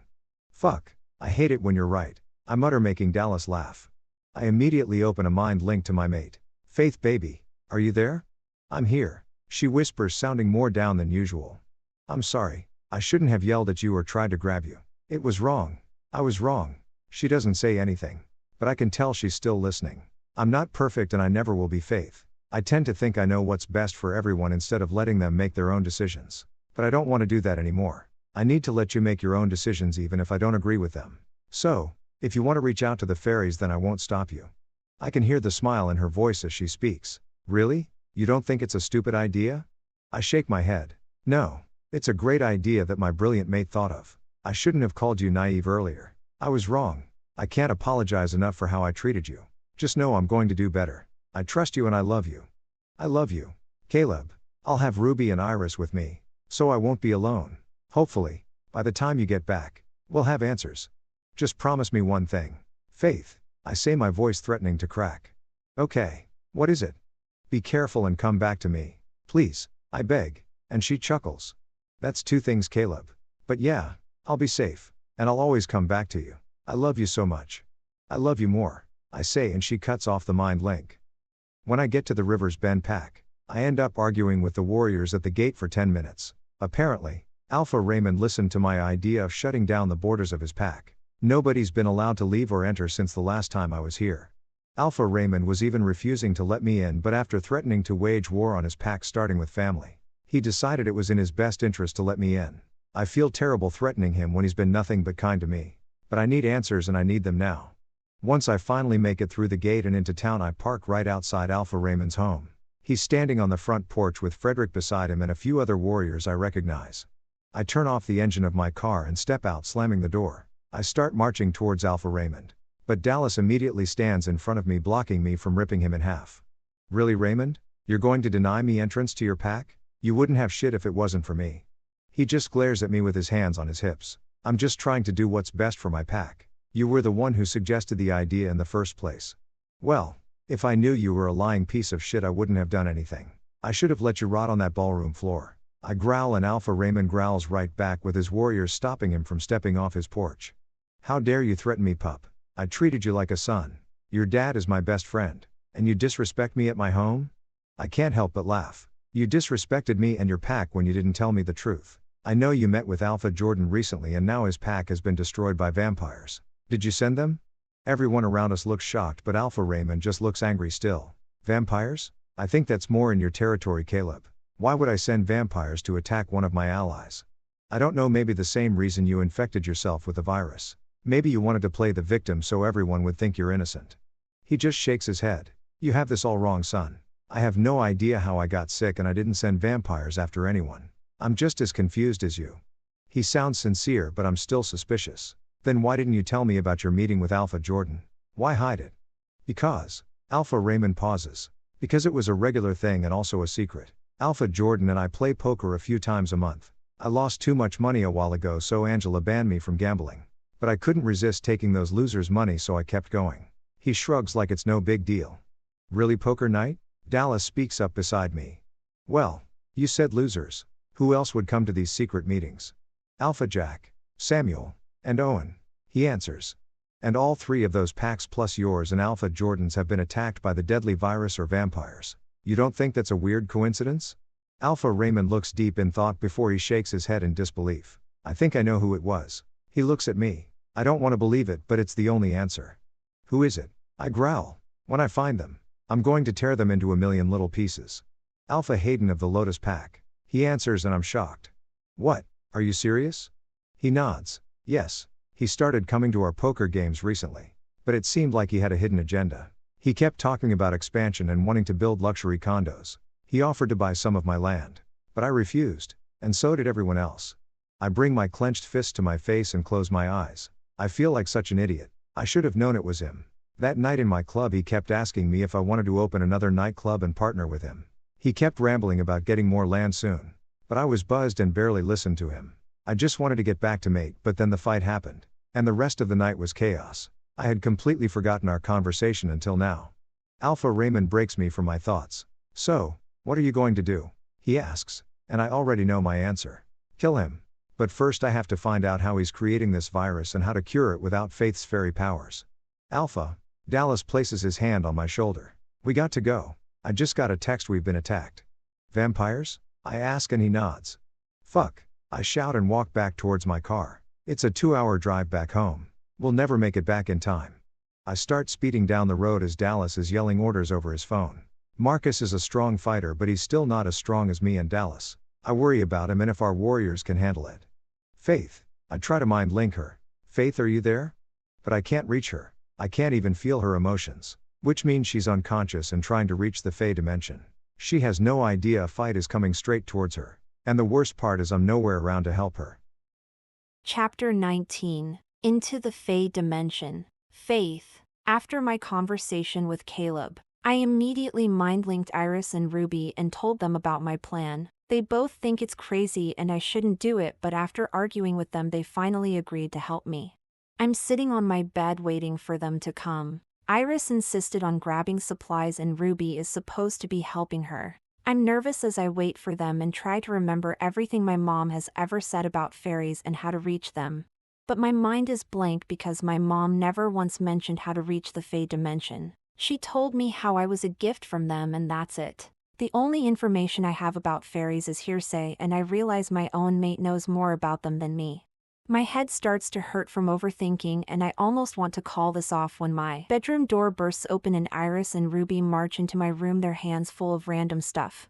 We got the supplies. Are you ready? Iris smiles and dumps her contents on my bed. Candles, sage, some crystals, and a lighter. My jaw drops. What is this, a seance? I pick up a crystal and throw it back on my bed. Don't worry, my items are way better. Ruby smirks and shows me a bottle of wine and 3 glasses. I close my eyes and bury my face in my hands. I can't believe you guys. This is serious. We need the fairies' help if we're going to keep healing the virus. This has to be done right. I sigh and hug myself.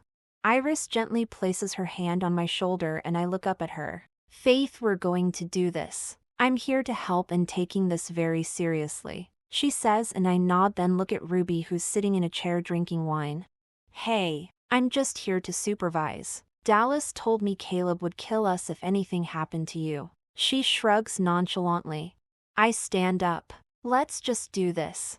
10 minutes later I'm lying on the floor in my bedroom. There are a dozen lit candles surrounding me as the only light source and my 2 best friends on either side of me. My eyes are closed as I try to reach deep within my mind. Is it working? Ruby interrupts and Iris shushes her. Be quiet, she's trying to focus. She yells in response, making me want to peek my eyes open. How are we supposed to know if she's actually in the Fey dimension or if she's not just sleeping? This is boring, Ruby says, annoyed. Iris growls. We'll know because she will be harder to wake up, duh. Now be quiet so she can focus. They continue to argue but I just try to ignore them. I even out my breathing and call out to the spirits. I haven't heard from Greta in a long time and miss her. I ask her for guidance and help to seek the destination I want. She may not be able to send me there, but maybe she can give me some sort of clue. Slowly, I feel myself start to drift away. The voices around me seem to get louder and I open my mouth to yell at my friends to shut up, but no sound comes out. I try to scream but again nothing comes out. Panic starts to set in and my heart thumps strongly in my chest. I can't breathe.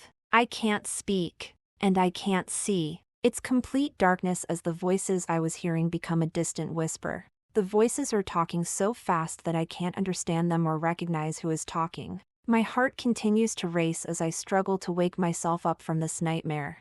But then suddenly it's like I'm falling. My body feels weightless as I plunge further into darkness and towards a bright light. I clench my eyes closed more and finally a scream escapes me. When I open my eyes, I can't believe it. I expected to see something more extravagant like a large meadow of bright flowers, large mountains, or even a mystical stream. Instead, it looks similar to home. There's a bustling street with traffic, large skyscrapers towering above other buildings, and the distant sound of patrons speaking to one another. I step out of the dark alley I woke up in and start walking down the sidewalk. The names of the shops I pass are all in a foreign language, so I have no idea what they are. People pass me and stare, but nobody says anything, and I keep walking, checking my surroundings as I walk further into town. I immediately notice I can breathe a lot better here, and the only real difference between here and home is the sky. Instead of blue with white clouds, it's a greenish-orange color. There's not even a sun, so I have no idea how it's still daylight out. I'm so busy looking up at the mysterious sky that I bump right into something hard and my arms are grabbed to keep me from falling. Whoa, there, are you okay? I take a moment to look over my savior. He has light brown hair, emerald green eyes, and cute freckles all over his face. His height is a little over 6 feet and he has a slim build. I would guess his age to be in his early 20s. Hello. I back away, putting some space between us. It feels weird having another guy tough me, even if it is innocent. The guy just smiles at me. I didn't mean to startle you. I'm Zeno. Faith. It's nice to meet you. Faith, you're new around here, aren't you? He smirks at me. His eyes linger on my cleavage and I quickly fold my arms across my chest. What makes you say that? I ask with an attitude and he chuckles. I'm not trying to be rude, it's just obvious. Our community is very small and I'm pretty sure I would have noticed a vampire walking around, especially one mated to an alpha wolf. I'm shocked. How do you know I'm mated to an alpha? Zeno shrugs. It's not that hard to tell. Their scent is way stronger and the mark on your neck is different than a normal wolf, at least according to television and books. I'm even more shocked now. You have television here? Yeah, we watch the humans all the time. They're really interesting. Just last week I saw 2 guys who lived in tents fighting over a slice of bread. And today I saw a woman get her purse stolen and the police caught him and arrested him. It seems pretty dangerous on Earth. I want to argue Earth is so much better than these things, but we really aren't. There's so much crime and bad stuff happening, it's ridiculous. But that's why I'm here. To help put a stop to some of the bad stuff affecting my community. I nod. Yeah, things are pretty bad right now. That's why I'm here, Zeno. I need help. Do you know how to get a hold of the elders? I need to speak with them immediately. He frowns and pulls me between some buildings. I don't think that's a good idea. Faith, the elders don't like outsiders, especially vampires. He whispers the last part. I don't care if they kill me afterward, but I need help and I'm not leaving until I talk to them. I growl. Faith, this is serious. I'm serious. I state. The supernatural world is in danger. There's a virus that's not just killing vampires but werewolves also. I have to protect my pack and everyone else. People are suffering and I don't want to see anyone else die. I know, but the elders don't care. We left Earth a long time ago and many of us have never even been there. So you guys are going to just sit by and watch the world destroy itself? I understand the fear of vampires since fairy blood is so addicting, but this isn't about us. It's about everyone, and if we're all dead then the supernatural world will cease to exist and after we die the humans will be next. I shake my head. I guess after we're all dead then you guys can safely return. That's probably the plan anyway. Faith. Zeno mutters, but I continue. I don't know why I wasted my time coming here. This place may look like Earth, but it's as fake as the people here. Fairies are supposed to help people, not abandon them. You guys are cowards, I say, but I'm interrupted by a deep baritone voice behind me. I thought the rumor of a vampire being here was a joke. I guess the joke is on me. Zeno tenses up and I can see fear written all over his face. I slowly turn around only to be faced with the tallest guy I have ever seen. He's well over 7 feet tall and has long white hair that reaches the ground. The purple cloak around his body sparkles so bright it's almost blinding. My jaw drops but no words come out. The man just continues to look me over with a frown evident on his wrinkled face. "I'm guessing you're Faith, the daughter of Sasha," he says, but it doesn't sound like a question. I nod but no words come out still. Instead, Zeno steps up beside me. "Dad, please." She didn't mean anything she said. He pleads, making me scoff. "No, I meant it. I think you guys are selfish assholes. The supernatural world is falling apart and you guys are sitting around riding golden chariots down your fancy brick roads and watching us from a distance but can't lift a thumb to help us." The man just raises an eyebrow at me. "You're a sassy one, just like your grandmother." "Thank you." I smirk and place my hands on my hips. "But that attitude will get you nowhere with me. I'm Elder Basil. I see you already met my son Zeno. He's very kind." Not sure where he gets it from. I mouth off, not sure why I'm still being rude. There's just something about this guy that irks me. Elder Basil narrows his golden eyes at me. "You Earthlings think you're so untouchable and you wonder why we don't want to interfere. I think you should leave and never return, Faith." I gasp. "What? That's it? You really aren't going to help?" He doesn't respond and I look beside me at Zeno, who is looking down at the ground with a guilty look on his face. I want to admit I'm shocked, but I'm really not. "Caleb was right about you guys. Don't worry, I won't ever come back. Have fun watching us suffer for your entertainment." I roll my eyes and then walk back towards where I came from. I hear footsteps behind me and Zeno rushes up to me. "I'm sorry, Faith. I'll try to talk to him." I shake my head. "No point. Like you said, he doesn't care. Be careful out there. If things get really bad, then come back here immediately." He tries to grab my hand but I yank it away. "I'm not leaving everyone behind. I may be naive but I'm not a coward." He smiles. "Your mate is a lucky man. You better hurry back to him." "Goodbye, Zeno." "Goodbye, Faith," he whispers with a longing in his voice. I close my eyes and focus on Earth. I feel myself drift away and the voices I heard before are back. I try to make them out but I still can't tell who it is. My body feels like it's shaking and suddenly I can't breathe. When I open my eyes, I'm gasping for air and holding my chest. I look beside me to see a worried Ruby. Tears are streaming down her face and she engulfs me in a hug. "Faith, thank goodness you're okay." I nod. "I'm fine. Why are you so upset?" She sniffles before answering. "We were attacked while you were out." "What? Who did it? Is Caleb okay?" "Vampires, lots of them." I growl. "And what about Caleb? Is he okay?" Ruby reaches for me but I push her hand away. "Don't you dare comfort me. Tell me where my mate is now." She starts crying. "Nobody has heard from him, Faith. He's missing." Chapter 20. The Battle. Caleb.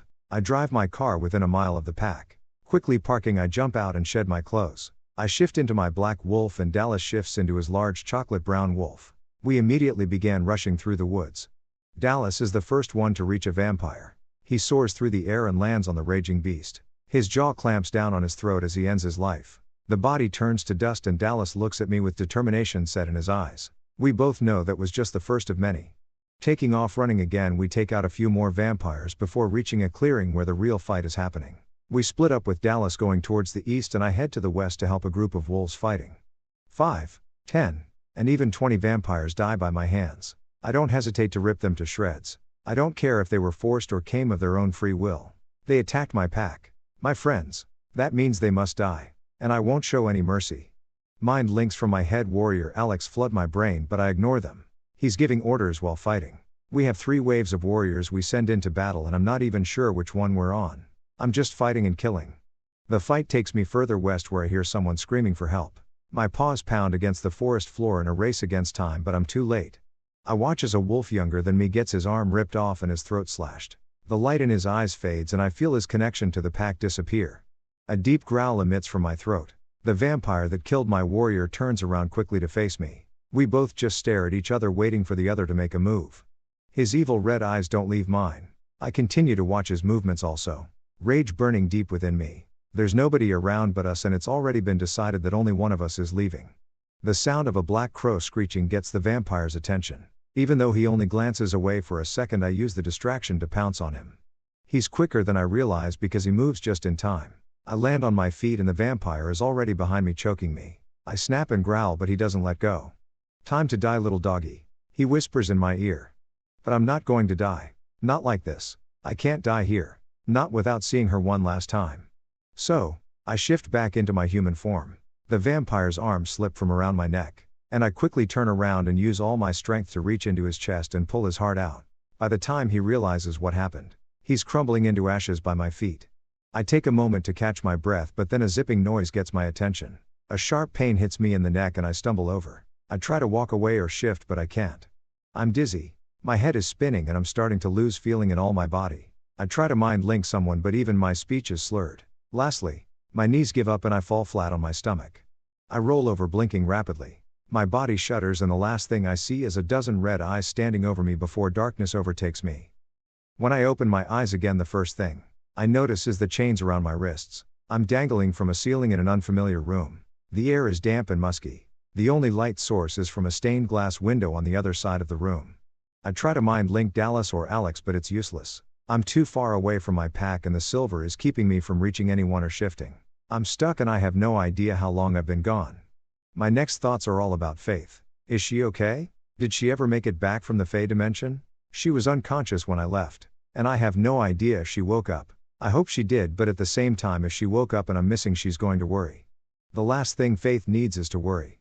Because her worry will turn into stress and guilt. She will blame herself and it will eat away at her. But it's not her fault. I made the decision to wander further off and I don't regret it. I close my eyes and imagine my beautiful mate. It's her love that keeps me going. I'm going to make it back to her. I have to. Our love story is just beginning. Hell, it's timeless because I'm convinced it's never going to end. The sound of a metal door opening gets my attention. I thrash around because I really want to kick this asshole in the face. Unfortunately, my legs are still numb. I see the drugs are still working. He stands before me with a smug look on his face. "Fuck you." I spit on his face and smile. Alpha Hayden sighs and wipes it off with the back of his hand. "You disappoint me. Caleb. I thought you were smarter than this. Captured by your enemy. 𝒕𝒊𝒂𝒏𝒄𝒆, how sad." I growl. "Maybe if you weren't such a traitor then I wouldn't be here." "Traitor? I don't think so. All I wanted was to make some money, expand my land, and open a nightclub or two. The traitors are you and your friends. I give you guys a great idea, and you call me crazy and spit in my face." A sarcastic chuckle leaves me. "Because you are crazy. You poisoned your allies, worked with vampires, and burnt down a whole village." He shouts right back at me. "You think I wanted to do that? No. I had to." He points at me, and I finally notice his dilated eyes. "This motherfucker is high as a kite. The virus would have killed us all eventually. So I had to make sure it was in my possession and mine only." I'm so confused. "What are you talking about?" "The hunters. They had some scientist, and he created the virus. They wanted to wipe us all out. But I found out about it and offered them a great deal. I used it on my enemies and in return they gave me the scientist who created it. I killed him." I scoff. "Is that supposed to make you a hero, Hayden? You still killed hundreds of wolves. Wolves who were your friends. Your allies. Innocent women and children died because of you." He screams and pulls at his wild hair. "Don't you understand? They had to die. I needed the alphas to suffer. They were supposed to sell me their land. I was going to make us all rich. We could have had everything we ever wanted. It's not all about money. Your greed killed our friends and eventually, it'll kill you too, Hayden. Do you really think you're going to get away with this? Alpha Dexter is already involved. You'll be thrown in prison and so will everyone that helped you." "No, I won't. The vampires will protect me." He rambles. "What did you offer them? I'm sure they're not helping you for free." "Blood. The fresher the better. They help me infect the wolves and in return, they feed off my pack members. It's such a euphoric feeling when they bite you." He moans to himself. "Gets me hard just thinking about one of them sinking their fangs into me." "You're disgusting." He laughs. Says the wolf with the vampire mate. "How is little Faith anyway? I wanted her captured also but nobody could find her." I growl. "You'll never find her and if she finds you then you better beg for mercy because she's going to kill you." Hayden frowns and cups my chin harshly. "I can't wait and when she comes I'll finally kill you. Until then I think I'll let my friends have a taste." The metal door swings open again. And 2 vampires rush towards me and stand next to 𝐻𝐮𝐫. Blood is dripping down their chin as they stare at me hungrily. I'm going to enjoy killing you. I narrow my eyes at 𝐻𝐮𝐫, who smirks at me, then turns to the vampires. Don't kill him, just make sure he suffers. Chapter 21. What am I supposed to do? Faith. Caleb is gone. Nobody knows where he is and I can't reach him through MindLink. The only hope I have is knowing he's still alive. If he was dead, I would feel our bond breaking and the mark on my neck would slowly fade away. He's alive, I need to find him. After crying in my room for an hour, I finally get the strength to leave. When I reach the bottom floor of the pack house, I'm instantly pulled into a hug by Marcus. As Gamma. His job is to protect me, but I really wish I was gone and Caleb was the one safe right now. What am I supposed to do? I ask, tears brimming my eyes. Alex has trackers out following his scent and trying to see if they can locate him. All we know is he was bleeding a lot and probably got overpowered by vampires. Caleb was on the west side of the territory, not even close to where the fight was happening. We're going to find him. I nod, feeling completely overwhelmed by the situation yet trying to keep it together. Make sure everyone is in pairs. I don't want anyone else taken. We're following protocol. Luna. Guilt consumes me, but still, I need to know. How many did we lose, Marcus? How many dead? Locking eyes with me, he says. About 20, but they were inexperienced fighters. There was also a mated couple who died together. Still, our loss could have been much. His words cut through me like a knife. I feel so guilty. I should have been here, protecting Caleb and protecting our pack. I was so selfish to want to leave. I failed everyone. My voice comes out a mere whisper. I should speak with their families. I start to walk away, but Marcus stops me. Luna, Alice is taking care of it. You should be resting. Let us handle everything. I growl. No, my mate is missing and the pack needs me. I will not rest or slow down until the pack is taken care of and Caleb is back home. Now tell me what to do next. Marcus sighs, and I know he wants to argue with me. His instinct is probably telling him to coddle me like a child and protect me. But we both know with Caleb gone, that means I'm in charge. I can't sit around and cry any longer. I need to keep things together and be strong. Dallas already called our allies. Many of them don't have warriors to spare, but the Twin Peaks pack are on their way to help. It feels like my heart just dropped out of my chest and someone stomped on it. I clutch my chest because suddenly I can't breathe. The room is spinning and I feel dizzy.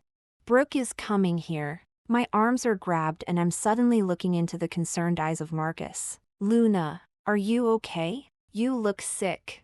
I think I'm going to vomit. I whisper and rush over to a trash can and spill my last meal inside it. It burns my throat and I feel even worse now. The smell of it makes me want to vomit all over again. I stumble away and I'm suddenly grabbed again. Marcus has his arm around my waist, holding me up as he leads me through the hallway and into a chair that's pushed against the wall.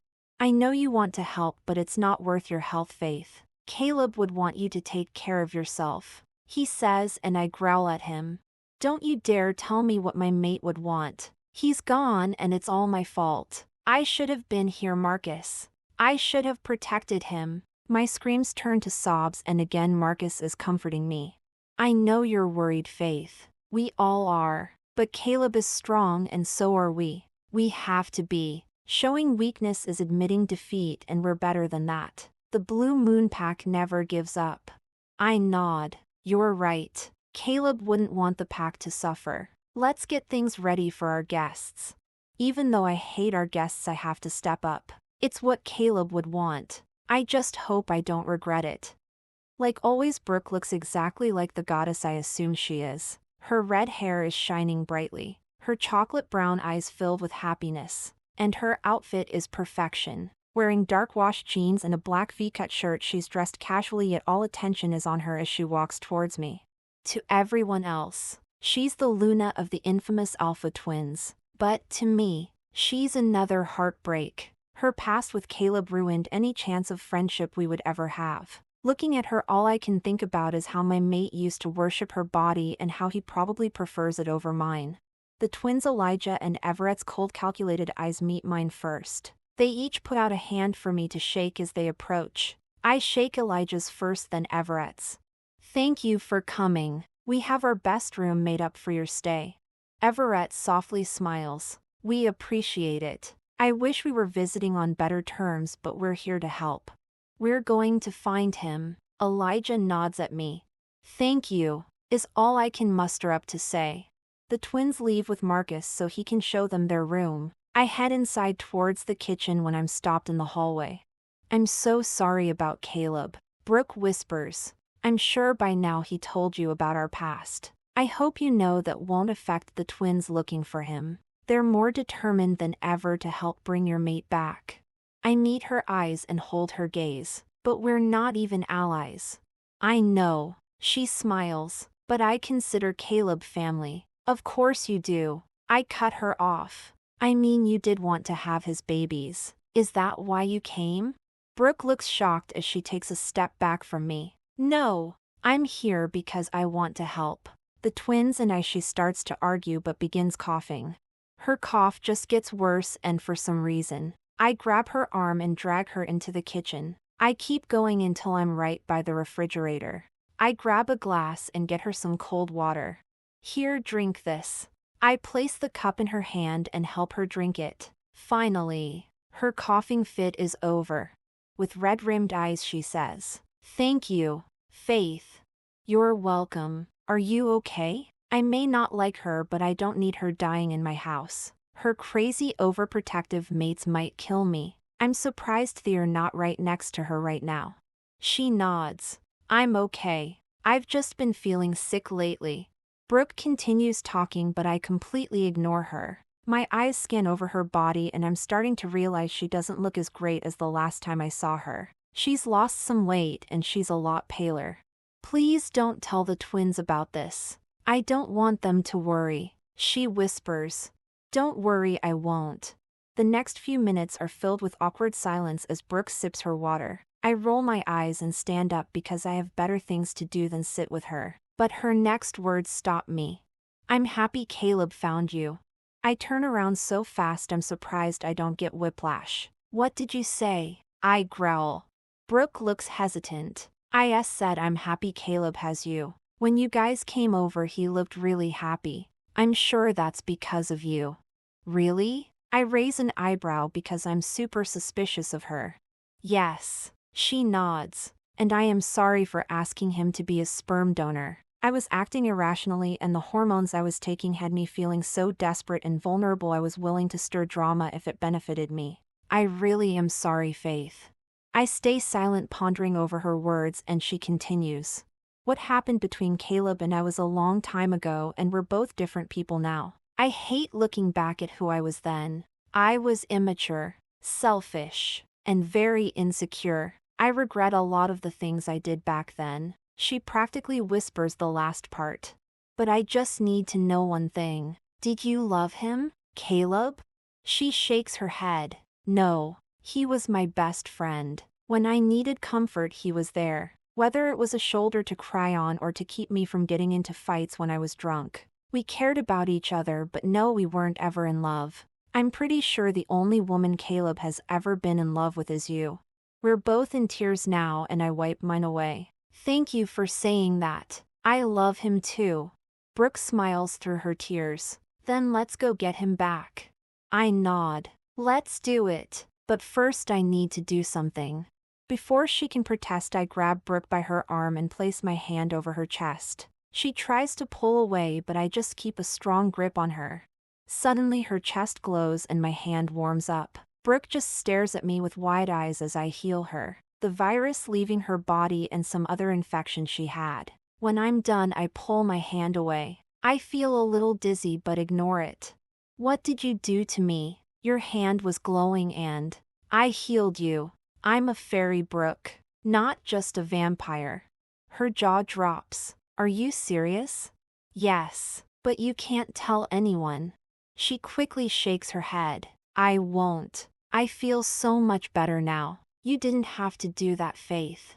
I know. I smile at her, but I wanted to. And now I want to find my mate.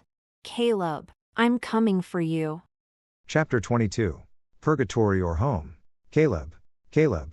"Caleb, what are you doing?" she asks, her infectious laugh filling my car. "Faith and I are going on our second date. Thanks to the bet we made when bowling, that means I got to pick what we do. And since I know Faith has hardly got to experience a normal life, I picked something unforgettable. Currently, we're driving towards Lancaster, a metropolitan city that neighbors Greenwolf. We're almost to our destination, so I placed a blindfold over Faith's beautiful gray eyes. I told you it's a surprise, so no peeking. I brush her hand away from her face because she's trying to sneak a peek.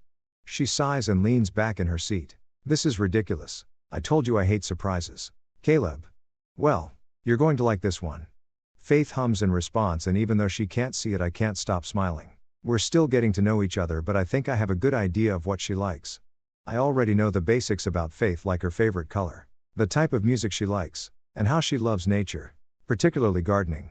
But I want to know more about her. I want to be able to finish her sentences and make her laugh when she's sad. And I want to know how she sees her future, because I know all I see in mine is her. Not even 10 minutes later, I pull into the parking lot and turn my car off. I shove my keys in my pocket and then face the beautiful lady beside me. "We're here, are you ready?" "Oh yeah. I don't know where we are, but I can smell so many different foods from here, like popcorn and cheese sticks." She licks her bottom lip, and I can't stop staring. I immediately pull her blindfold off. If we stay in my car any longer, I doubt I'll be able to control myself. I haven't been late in over a year, and it's a struggle. But Faith isn't like other girls. She's my mate, and I'm trying to show her as much respect as possible. That's why we're taking things slow. I've only kissed her once, and I'm dying to do it again. But I behave myself because I'm a gentleman. "Oh, my goodness. You brought me to an amusement park." She squeals, getting my attention back on her and not the dirty thoughts I was having. "So, you like it?" Her eyes light up with excitement. "Like it? I love it. My parents were always too busy to take me." I cut her off. "I'll never be too busy for you, Faith." I grab her hand and place a gentle kiss along her knuckles. "You're my priority now, and I'll always put you first, my amazing mate." She blushes and bites her bottom lip, making me groan. "Can I kiss you, Caleb? I thought you would never ask." Suddenly the memory fades away and all I see is darkness. I'm not even chained up anymore, but standing. I glance all around, but I don't see or hear anything. Hello? But nobody answers me, and I wonder if I'm dead. Did Hayden or the vampires finally finish me off? Maybe I'm in a coma and this is some weird purgatory. "You're not dead," a feminine voice answers. Again. My surroundings change, but this time I'm somewhere familiar. It's the place Faith stayed before she moved in with me. The cute cottage in the woods. I remember she said it belonged to a witch who raised her mom. What was her name? "My name is Greta," the voice answers. It's an elderly woman with long black hair and orange eyes. She smiles and looks friendly, but I'm wary. What the fuck is going on? I glance around and notice we're in the kitchen. The woman doesn't answer me, just starts fiddling with some pots and pans. She starts humming a tune and grabs some vegetables out of the fridge, then begins cutting them up. Finally, she looks up at me. "You ask too many questions." I scoff. "Really? Who wouldn't ask questions in this situation? One minute I'm being tortured by vampires and the next I'm in your house. What is going on? Please, Greta." She sighs and keeps chopping her food. "Did you know Celine isn't the only one who answers prayers? Us witches have our own way of guiding those we left behind." I'm still so confused. "But I didn't pray to you. I don't even know you," I say, not trying to sound as rude as my tone keeps coming out. She smirks at me. "When you dream of your mate, do you tell her about it? I'm pretty sure she would be interested to know how you think of her constantly. Honestly, it seems a little obsessive. Of course, you are a werewolf, so it's in your nature." My jaw drops because I'm so appalled right now. "You know what I dream about? Like all my dreams, even the intimate ones?" I ask, and she starts laughing. When she stops, she shakes her head in disbelief. "Caleb, I don't want to see any of your dreams, especially those. But when I first found out you were mated to Faith, I had to check on you. I needed to see what kind of young man she was fated to be with." Hearing my mate's name sends a sharp pain right to my chest. I miss her so much. How is she? I hope she's not worried about me. I frown and stare down at my feet like they're suddenly interesting. Faith is staying strong. Despite being stressed, she's handling the situation well. I'm really proud of her. I finally look back up at Greta. "Will I ever see her again?" She nods. "You will. Matter of fact, it's going to be very soon." "What?" I ask, but then she disappears as quickly as she appeared. I glance around everywhere, hoping she comes back. "Hey, Greta, you can't just leave me here." When I open my eyes again, I'm instantly blinded with water splashing in my face. I start coughing and struggle to breathe, but they just do it again.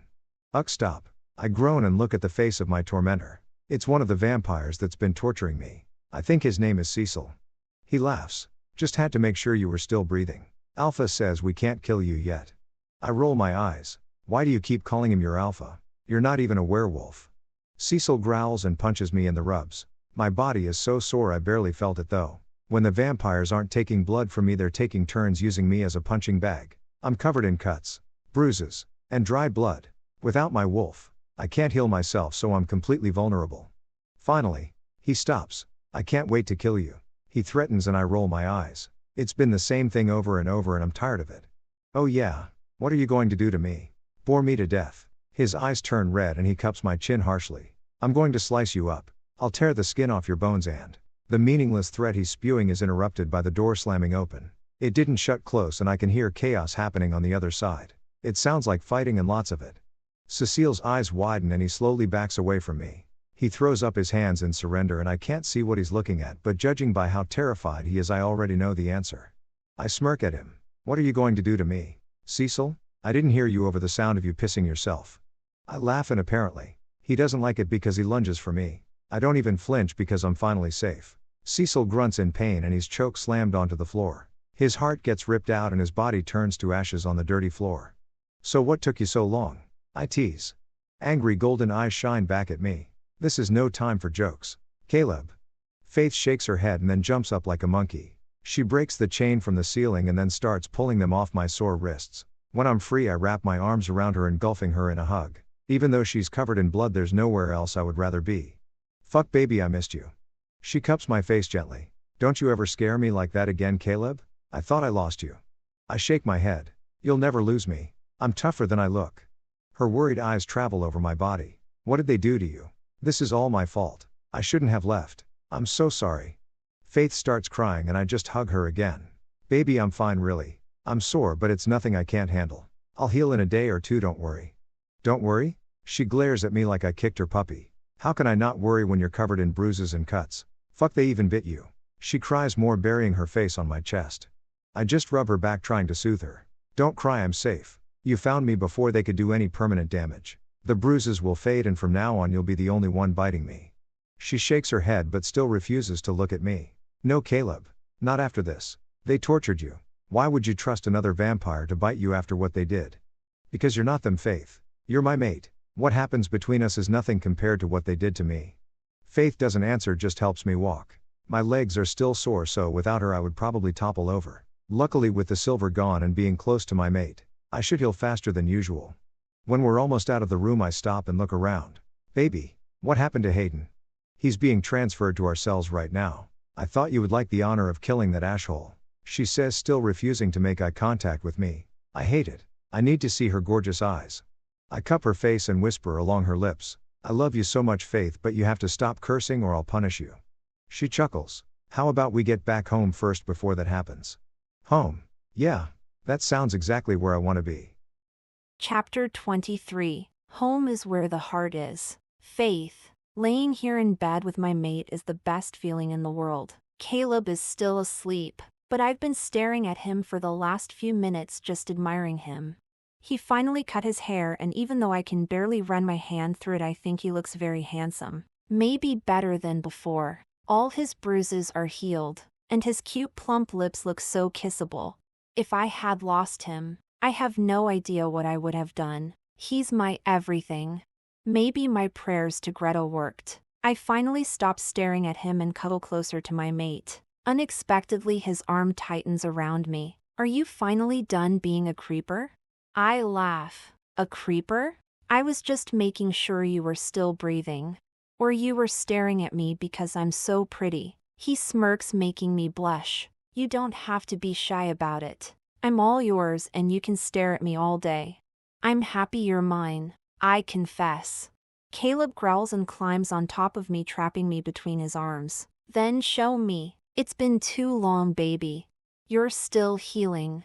He shakes his head. It's been 3 days and I'm completely healed. I can barely contain my excitement. Yet my voice comes out a whisper. Are you sure? He nods before kissing me. His lips are so soft as they mold against mine. I just melt into his embrace, loving how our bodies feel tangled together. When his tongue collides with mine, I whimper and grip his shoulders, pulling him as close as possible. We're so desperate for each other that I doubt we'll leave our bedroom today.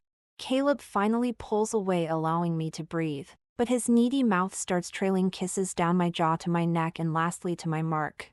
He growls deeply and I expect to feel his canines biting into my flesh. Instead, he spreads my legs open and lines himself against my wet center. Caleb, 𝐴𝒚𝒊𝒂𝒚𝒍𝒊𝒐𝒏, and he pushes himself deep inside me. 𝑽𝒂𝒎𝒑𝒊𝒐𝒏, you feel so good, baby. So tight and wet for me. His pace starts slow and I roll my hips against his. My nails rake down his back as he breathes deeply into the crook of my neck. In between gentle kisses, he whispers how much he loves me. We continue to make love and I'm about to come undone already. Caleb must sense it because he growls deeply and starts thrusting harder. I'm going to. Not yet. He cuts me off. Caleb's eyes meet mine and instead of being blue, they're black. His wolf has completely taken over, which is still technically him but his more animalistic side. His thrusts become faster yet sloppier because I'm so wet it's practically dripping out of me. It's never happened before, but Caleb must like it because he pulls out and slams back into me. Aw, 𝑽𝒂𝒎𝒑𝒊𝒐𝒏. He curses and continues 𝑽𝒂𝒑𝒊𝒐𝒏 me into oblivion. Caleb, please. I beg, not sure what I'm even asking for because I'm seeing stars. Hell, I'm seeing a whole galaxy now. Bite me and you can release, baby. I don't even hesitate. I cup his face and sink my fangs into his neck. Caleb roars my name and stills inside me. My whole body shudders against him as I clench around him. Slowly I release him and lick around his wound. When it's not bleeding anymore, I press a gentle kiss letting him know I'm done. Caleb sighs and rolls off me. That was amazing. I nod. It really was. But every time with you is. Caleb chuckles. And you say I'm the sappy one.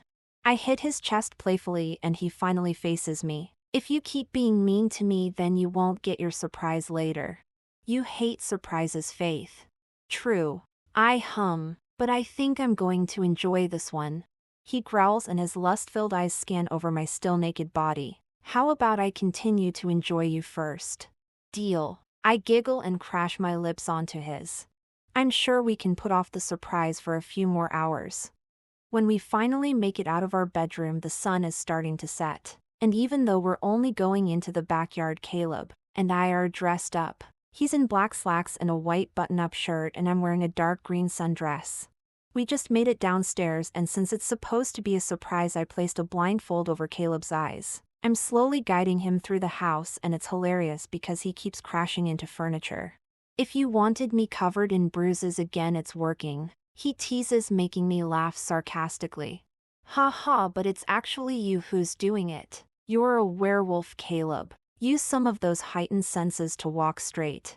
He suddenly stops walking and places his hands on his hips. I'm sure under his blindfold he's glaring at me. Faith, I'm not Superman, lower your expectations. I brush my hand against his face, feeling the sparks between us. I'm sorry, I must have confused you with the Caleb who enjoyed being blindfolded. That night he had no issues finding his way around my body. His throat tenses and he smiles. Well, that was different, baby. I know your body better than my own. Shaking my head at his antics, I grab his hand and start guiding him more carefully this time. We make it to the sliding back door, and I open it so we can step out. The moment our feet land on the patio chairs and screams fill the air. Caleb quickly takes off his blindfold and looks completely surprised. Our whole pack except for the warriors on duty are here to celebrate their alpha. The whole backyard is decorated. There are balloons everywhere, tables placed for people to sit, and a stage where Caleb's favorite werewolf band is playing. I even got a few guys to set off fireworks so that they light up the sky. What is this? Caleb asks, looking from the crowd to me. I shrug. The pack just wanted to celebrate their alpha coming home safely. Your mom and I got together and threw this surprise party for you. Do you like it? Like it? No. I love it. You didn't have to do all this, he says, still sounding shocked. Well, I wanted to, so let's enjoy it. I grab his hand and lead him towards his parents and our friends. The next few hours are spent eating delicious food, dancing, and listening to stories from Caleb's parents about all the trouble he got into while younger. My parents are here also for the party and share equally embarrassing stories about me. Most of it makes me laugh, but some it makes me want to cry because even though I'm only 18, their stories remind me of how I'm growing up and how my life is changing so fast. When it's getting late, and guests are starting to leave, Caleb and I share our final dance. It's a slow one and his arms are wrapped around me while my head lays on his chest. Tonight has been wonderful, Faith. I have no idea how I'm going to top this for your birthday, he says and kisses the top of my head. Tears start to brim my eyes and I look up at my wonderful mate. He looks concerned at first, but then I smile. Whatever we do, better not involve alcohol. Caleb's brows furrow together. What? Why? Because I'm pregnant. If you place your head on my stomach, you can hear a faint heartbeat. He just stares at me like he's trying to process what I said. He doesn't even blink and I think I actually broke him. Caleb, are you okay? I know this is a shock, but I say but stop when he gets down on his knees and places his head on my stomach. He holds me tightly like he's afraid I'll disappear. Finally, he looks up at me. I can hear it. That's our pup in their faith. He whispers, and I nod.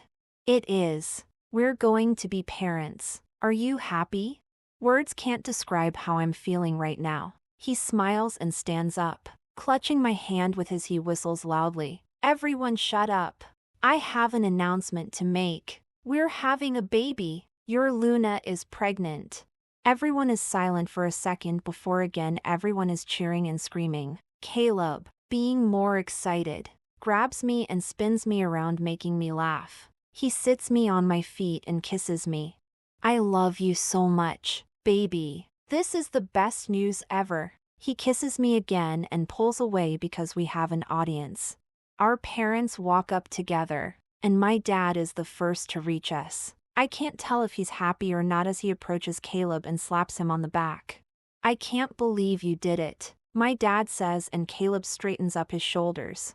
You know what, Zane? You can kill me later. Nothing will bring down my happy mood right now. My dad scoffs. I was just going to congratulate you. I'm happy for you guys. You're going to be wonderful parents. I leave Caleb's side and hug my dad. I love you, Dad. He hugs me back and smiles down at me. I love you, my little princess. My mom hugs me next, and then Iris and Ruby. Aunt Candy is even here and congratulates me. The nerves I was feeling at first are slowly vanishing. I have no idea if I'll be a good mom, but I know I have a whole family who will be here to support me. Chapter 24. The End. Faith. 6 years later. Surprisingly, the last few years have been pretty boring. We've barely had any rogue attacks, and after Alpha Hayden and his group were killed and imprisoned, things went back to normal. The beta of the Lotus Pack took over. Apparently, he had no idea what his crazy Alpha was doing. Hayden was working out of Sweet Desire mostly, and my dad made sure that place was shut down. Technically, Sweet Desire was burnt down because after we saved Caleb, who was being held in the basement, a mysterious fire was set the next day. My dad denied all involvement despite smelling like smoke. Still, I'm happy that part of our lives is over. My focus has been on being a great Luna and mother, both of which have been a challenge. I feel like I'm so busy I never have a moment to breathe or relax. I was supposed to sleep in this morning, but then I remembered what an important big day it is. Mom, do you think I'll make any friends? The sweetest voice ever asks me. I smile at my son because he truly brings me happiness. Grayson turned 5 recently and he's finally getting to go to school. For the last few years, Christopher and Alice have been watching him while Caleb and I work. I bend down so we're at eye level. What are you talking about, Grayson? You have lots of friends. And he does. Ruby and Dallas had twins who are just a few months younger than Grayson. My son also can strike up a conversation with anyone. Literally everywhere we go he makes friends. I have no idea who he gets it from. Gray, we talked about this. The twins have been assigned to the same class as you. I also made sure your little girlfriend Harper sits next to you, Caleb says, reminding me why my son is the way he is. Dad, girls are gross. She's not my girlfriend, Grayson shouts and stomps his feet. Caleb scoffs. Just get to class. You don't want to be late on the first day. Grayson nods and hugs his dad then me. I love you both, I'll see you later. My little boy runs inside the large red brick building and Caleb grabs my hand as we walk back home. The whole time I'm trying not to cry. I still can't believe how much he's grown over the years. It feels like yesterday he was a newborn baby.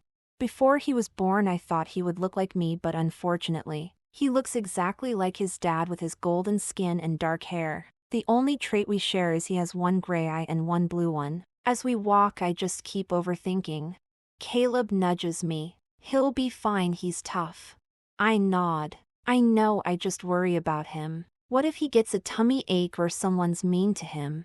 If he gets sick I'm sure the teacher will call you, and as for being bullied, that won't happen. Grayson is tougher than you think. Remember the playground incident?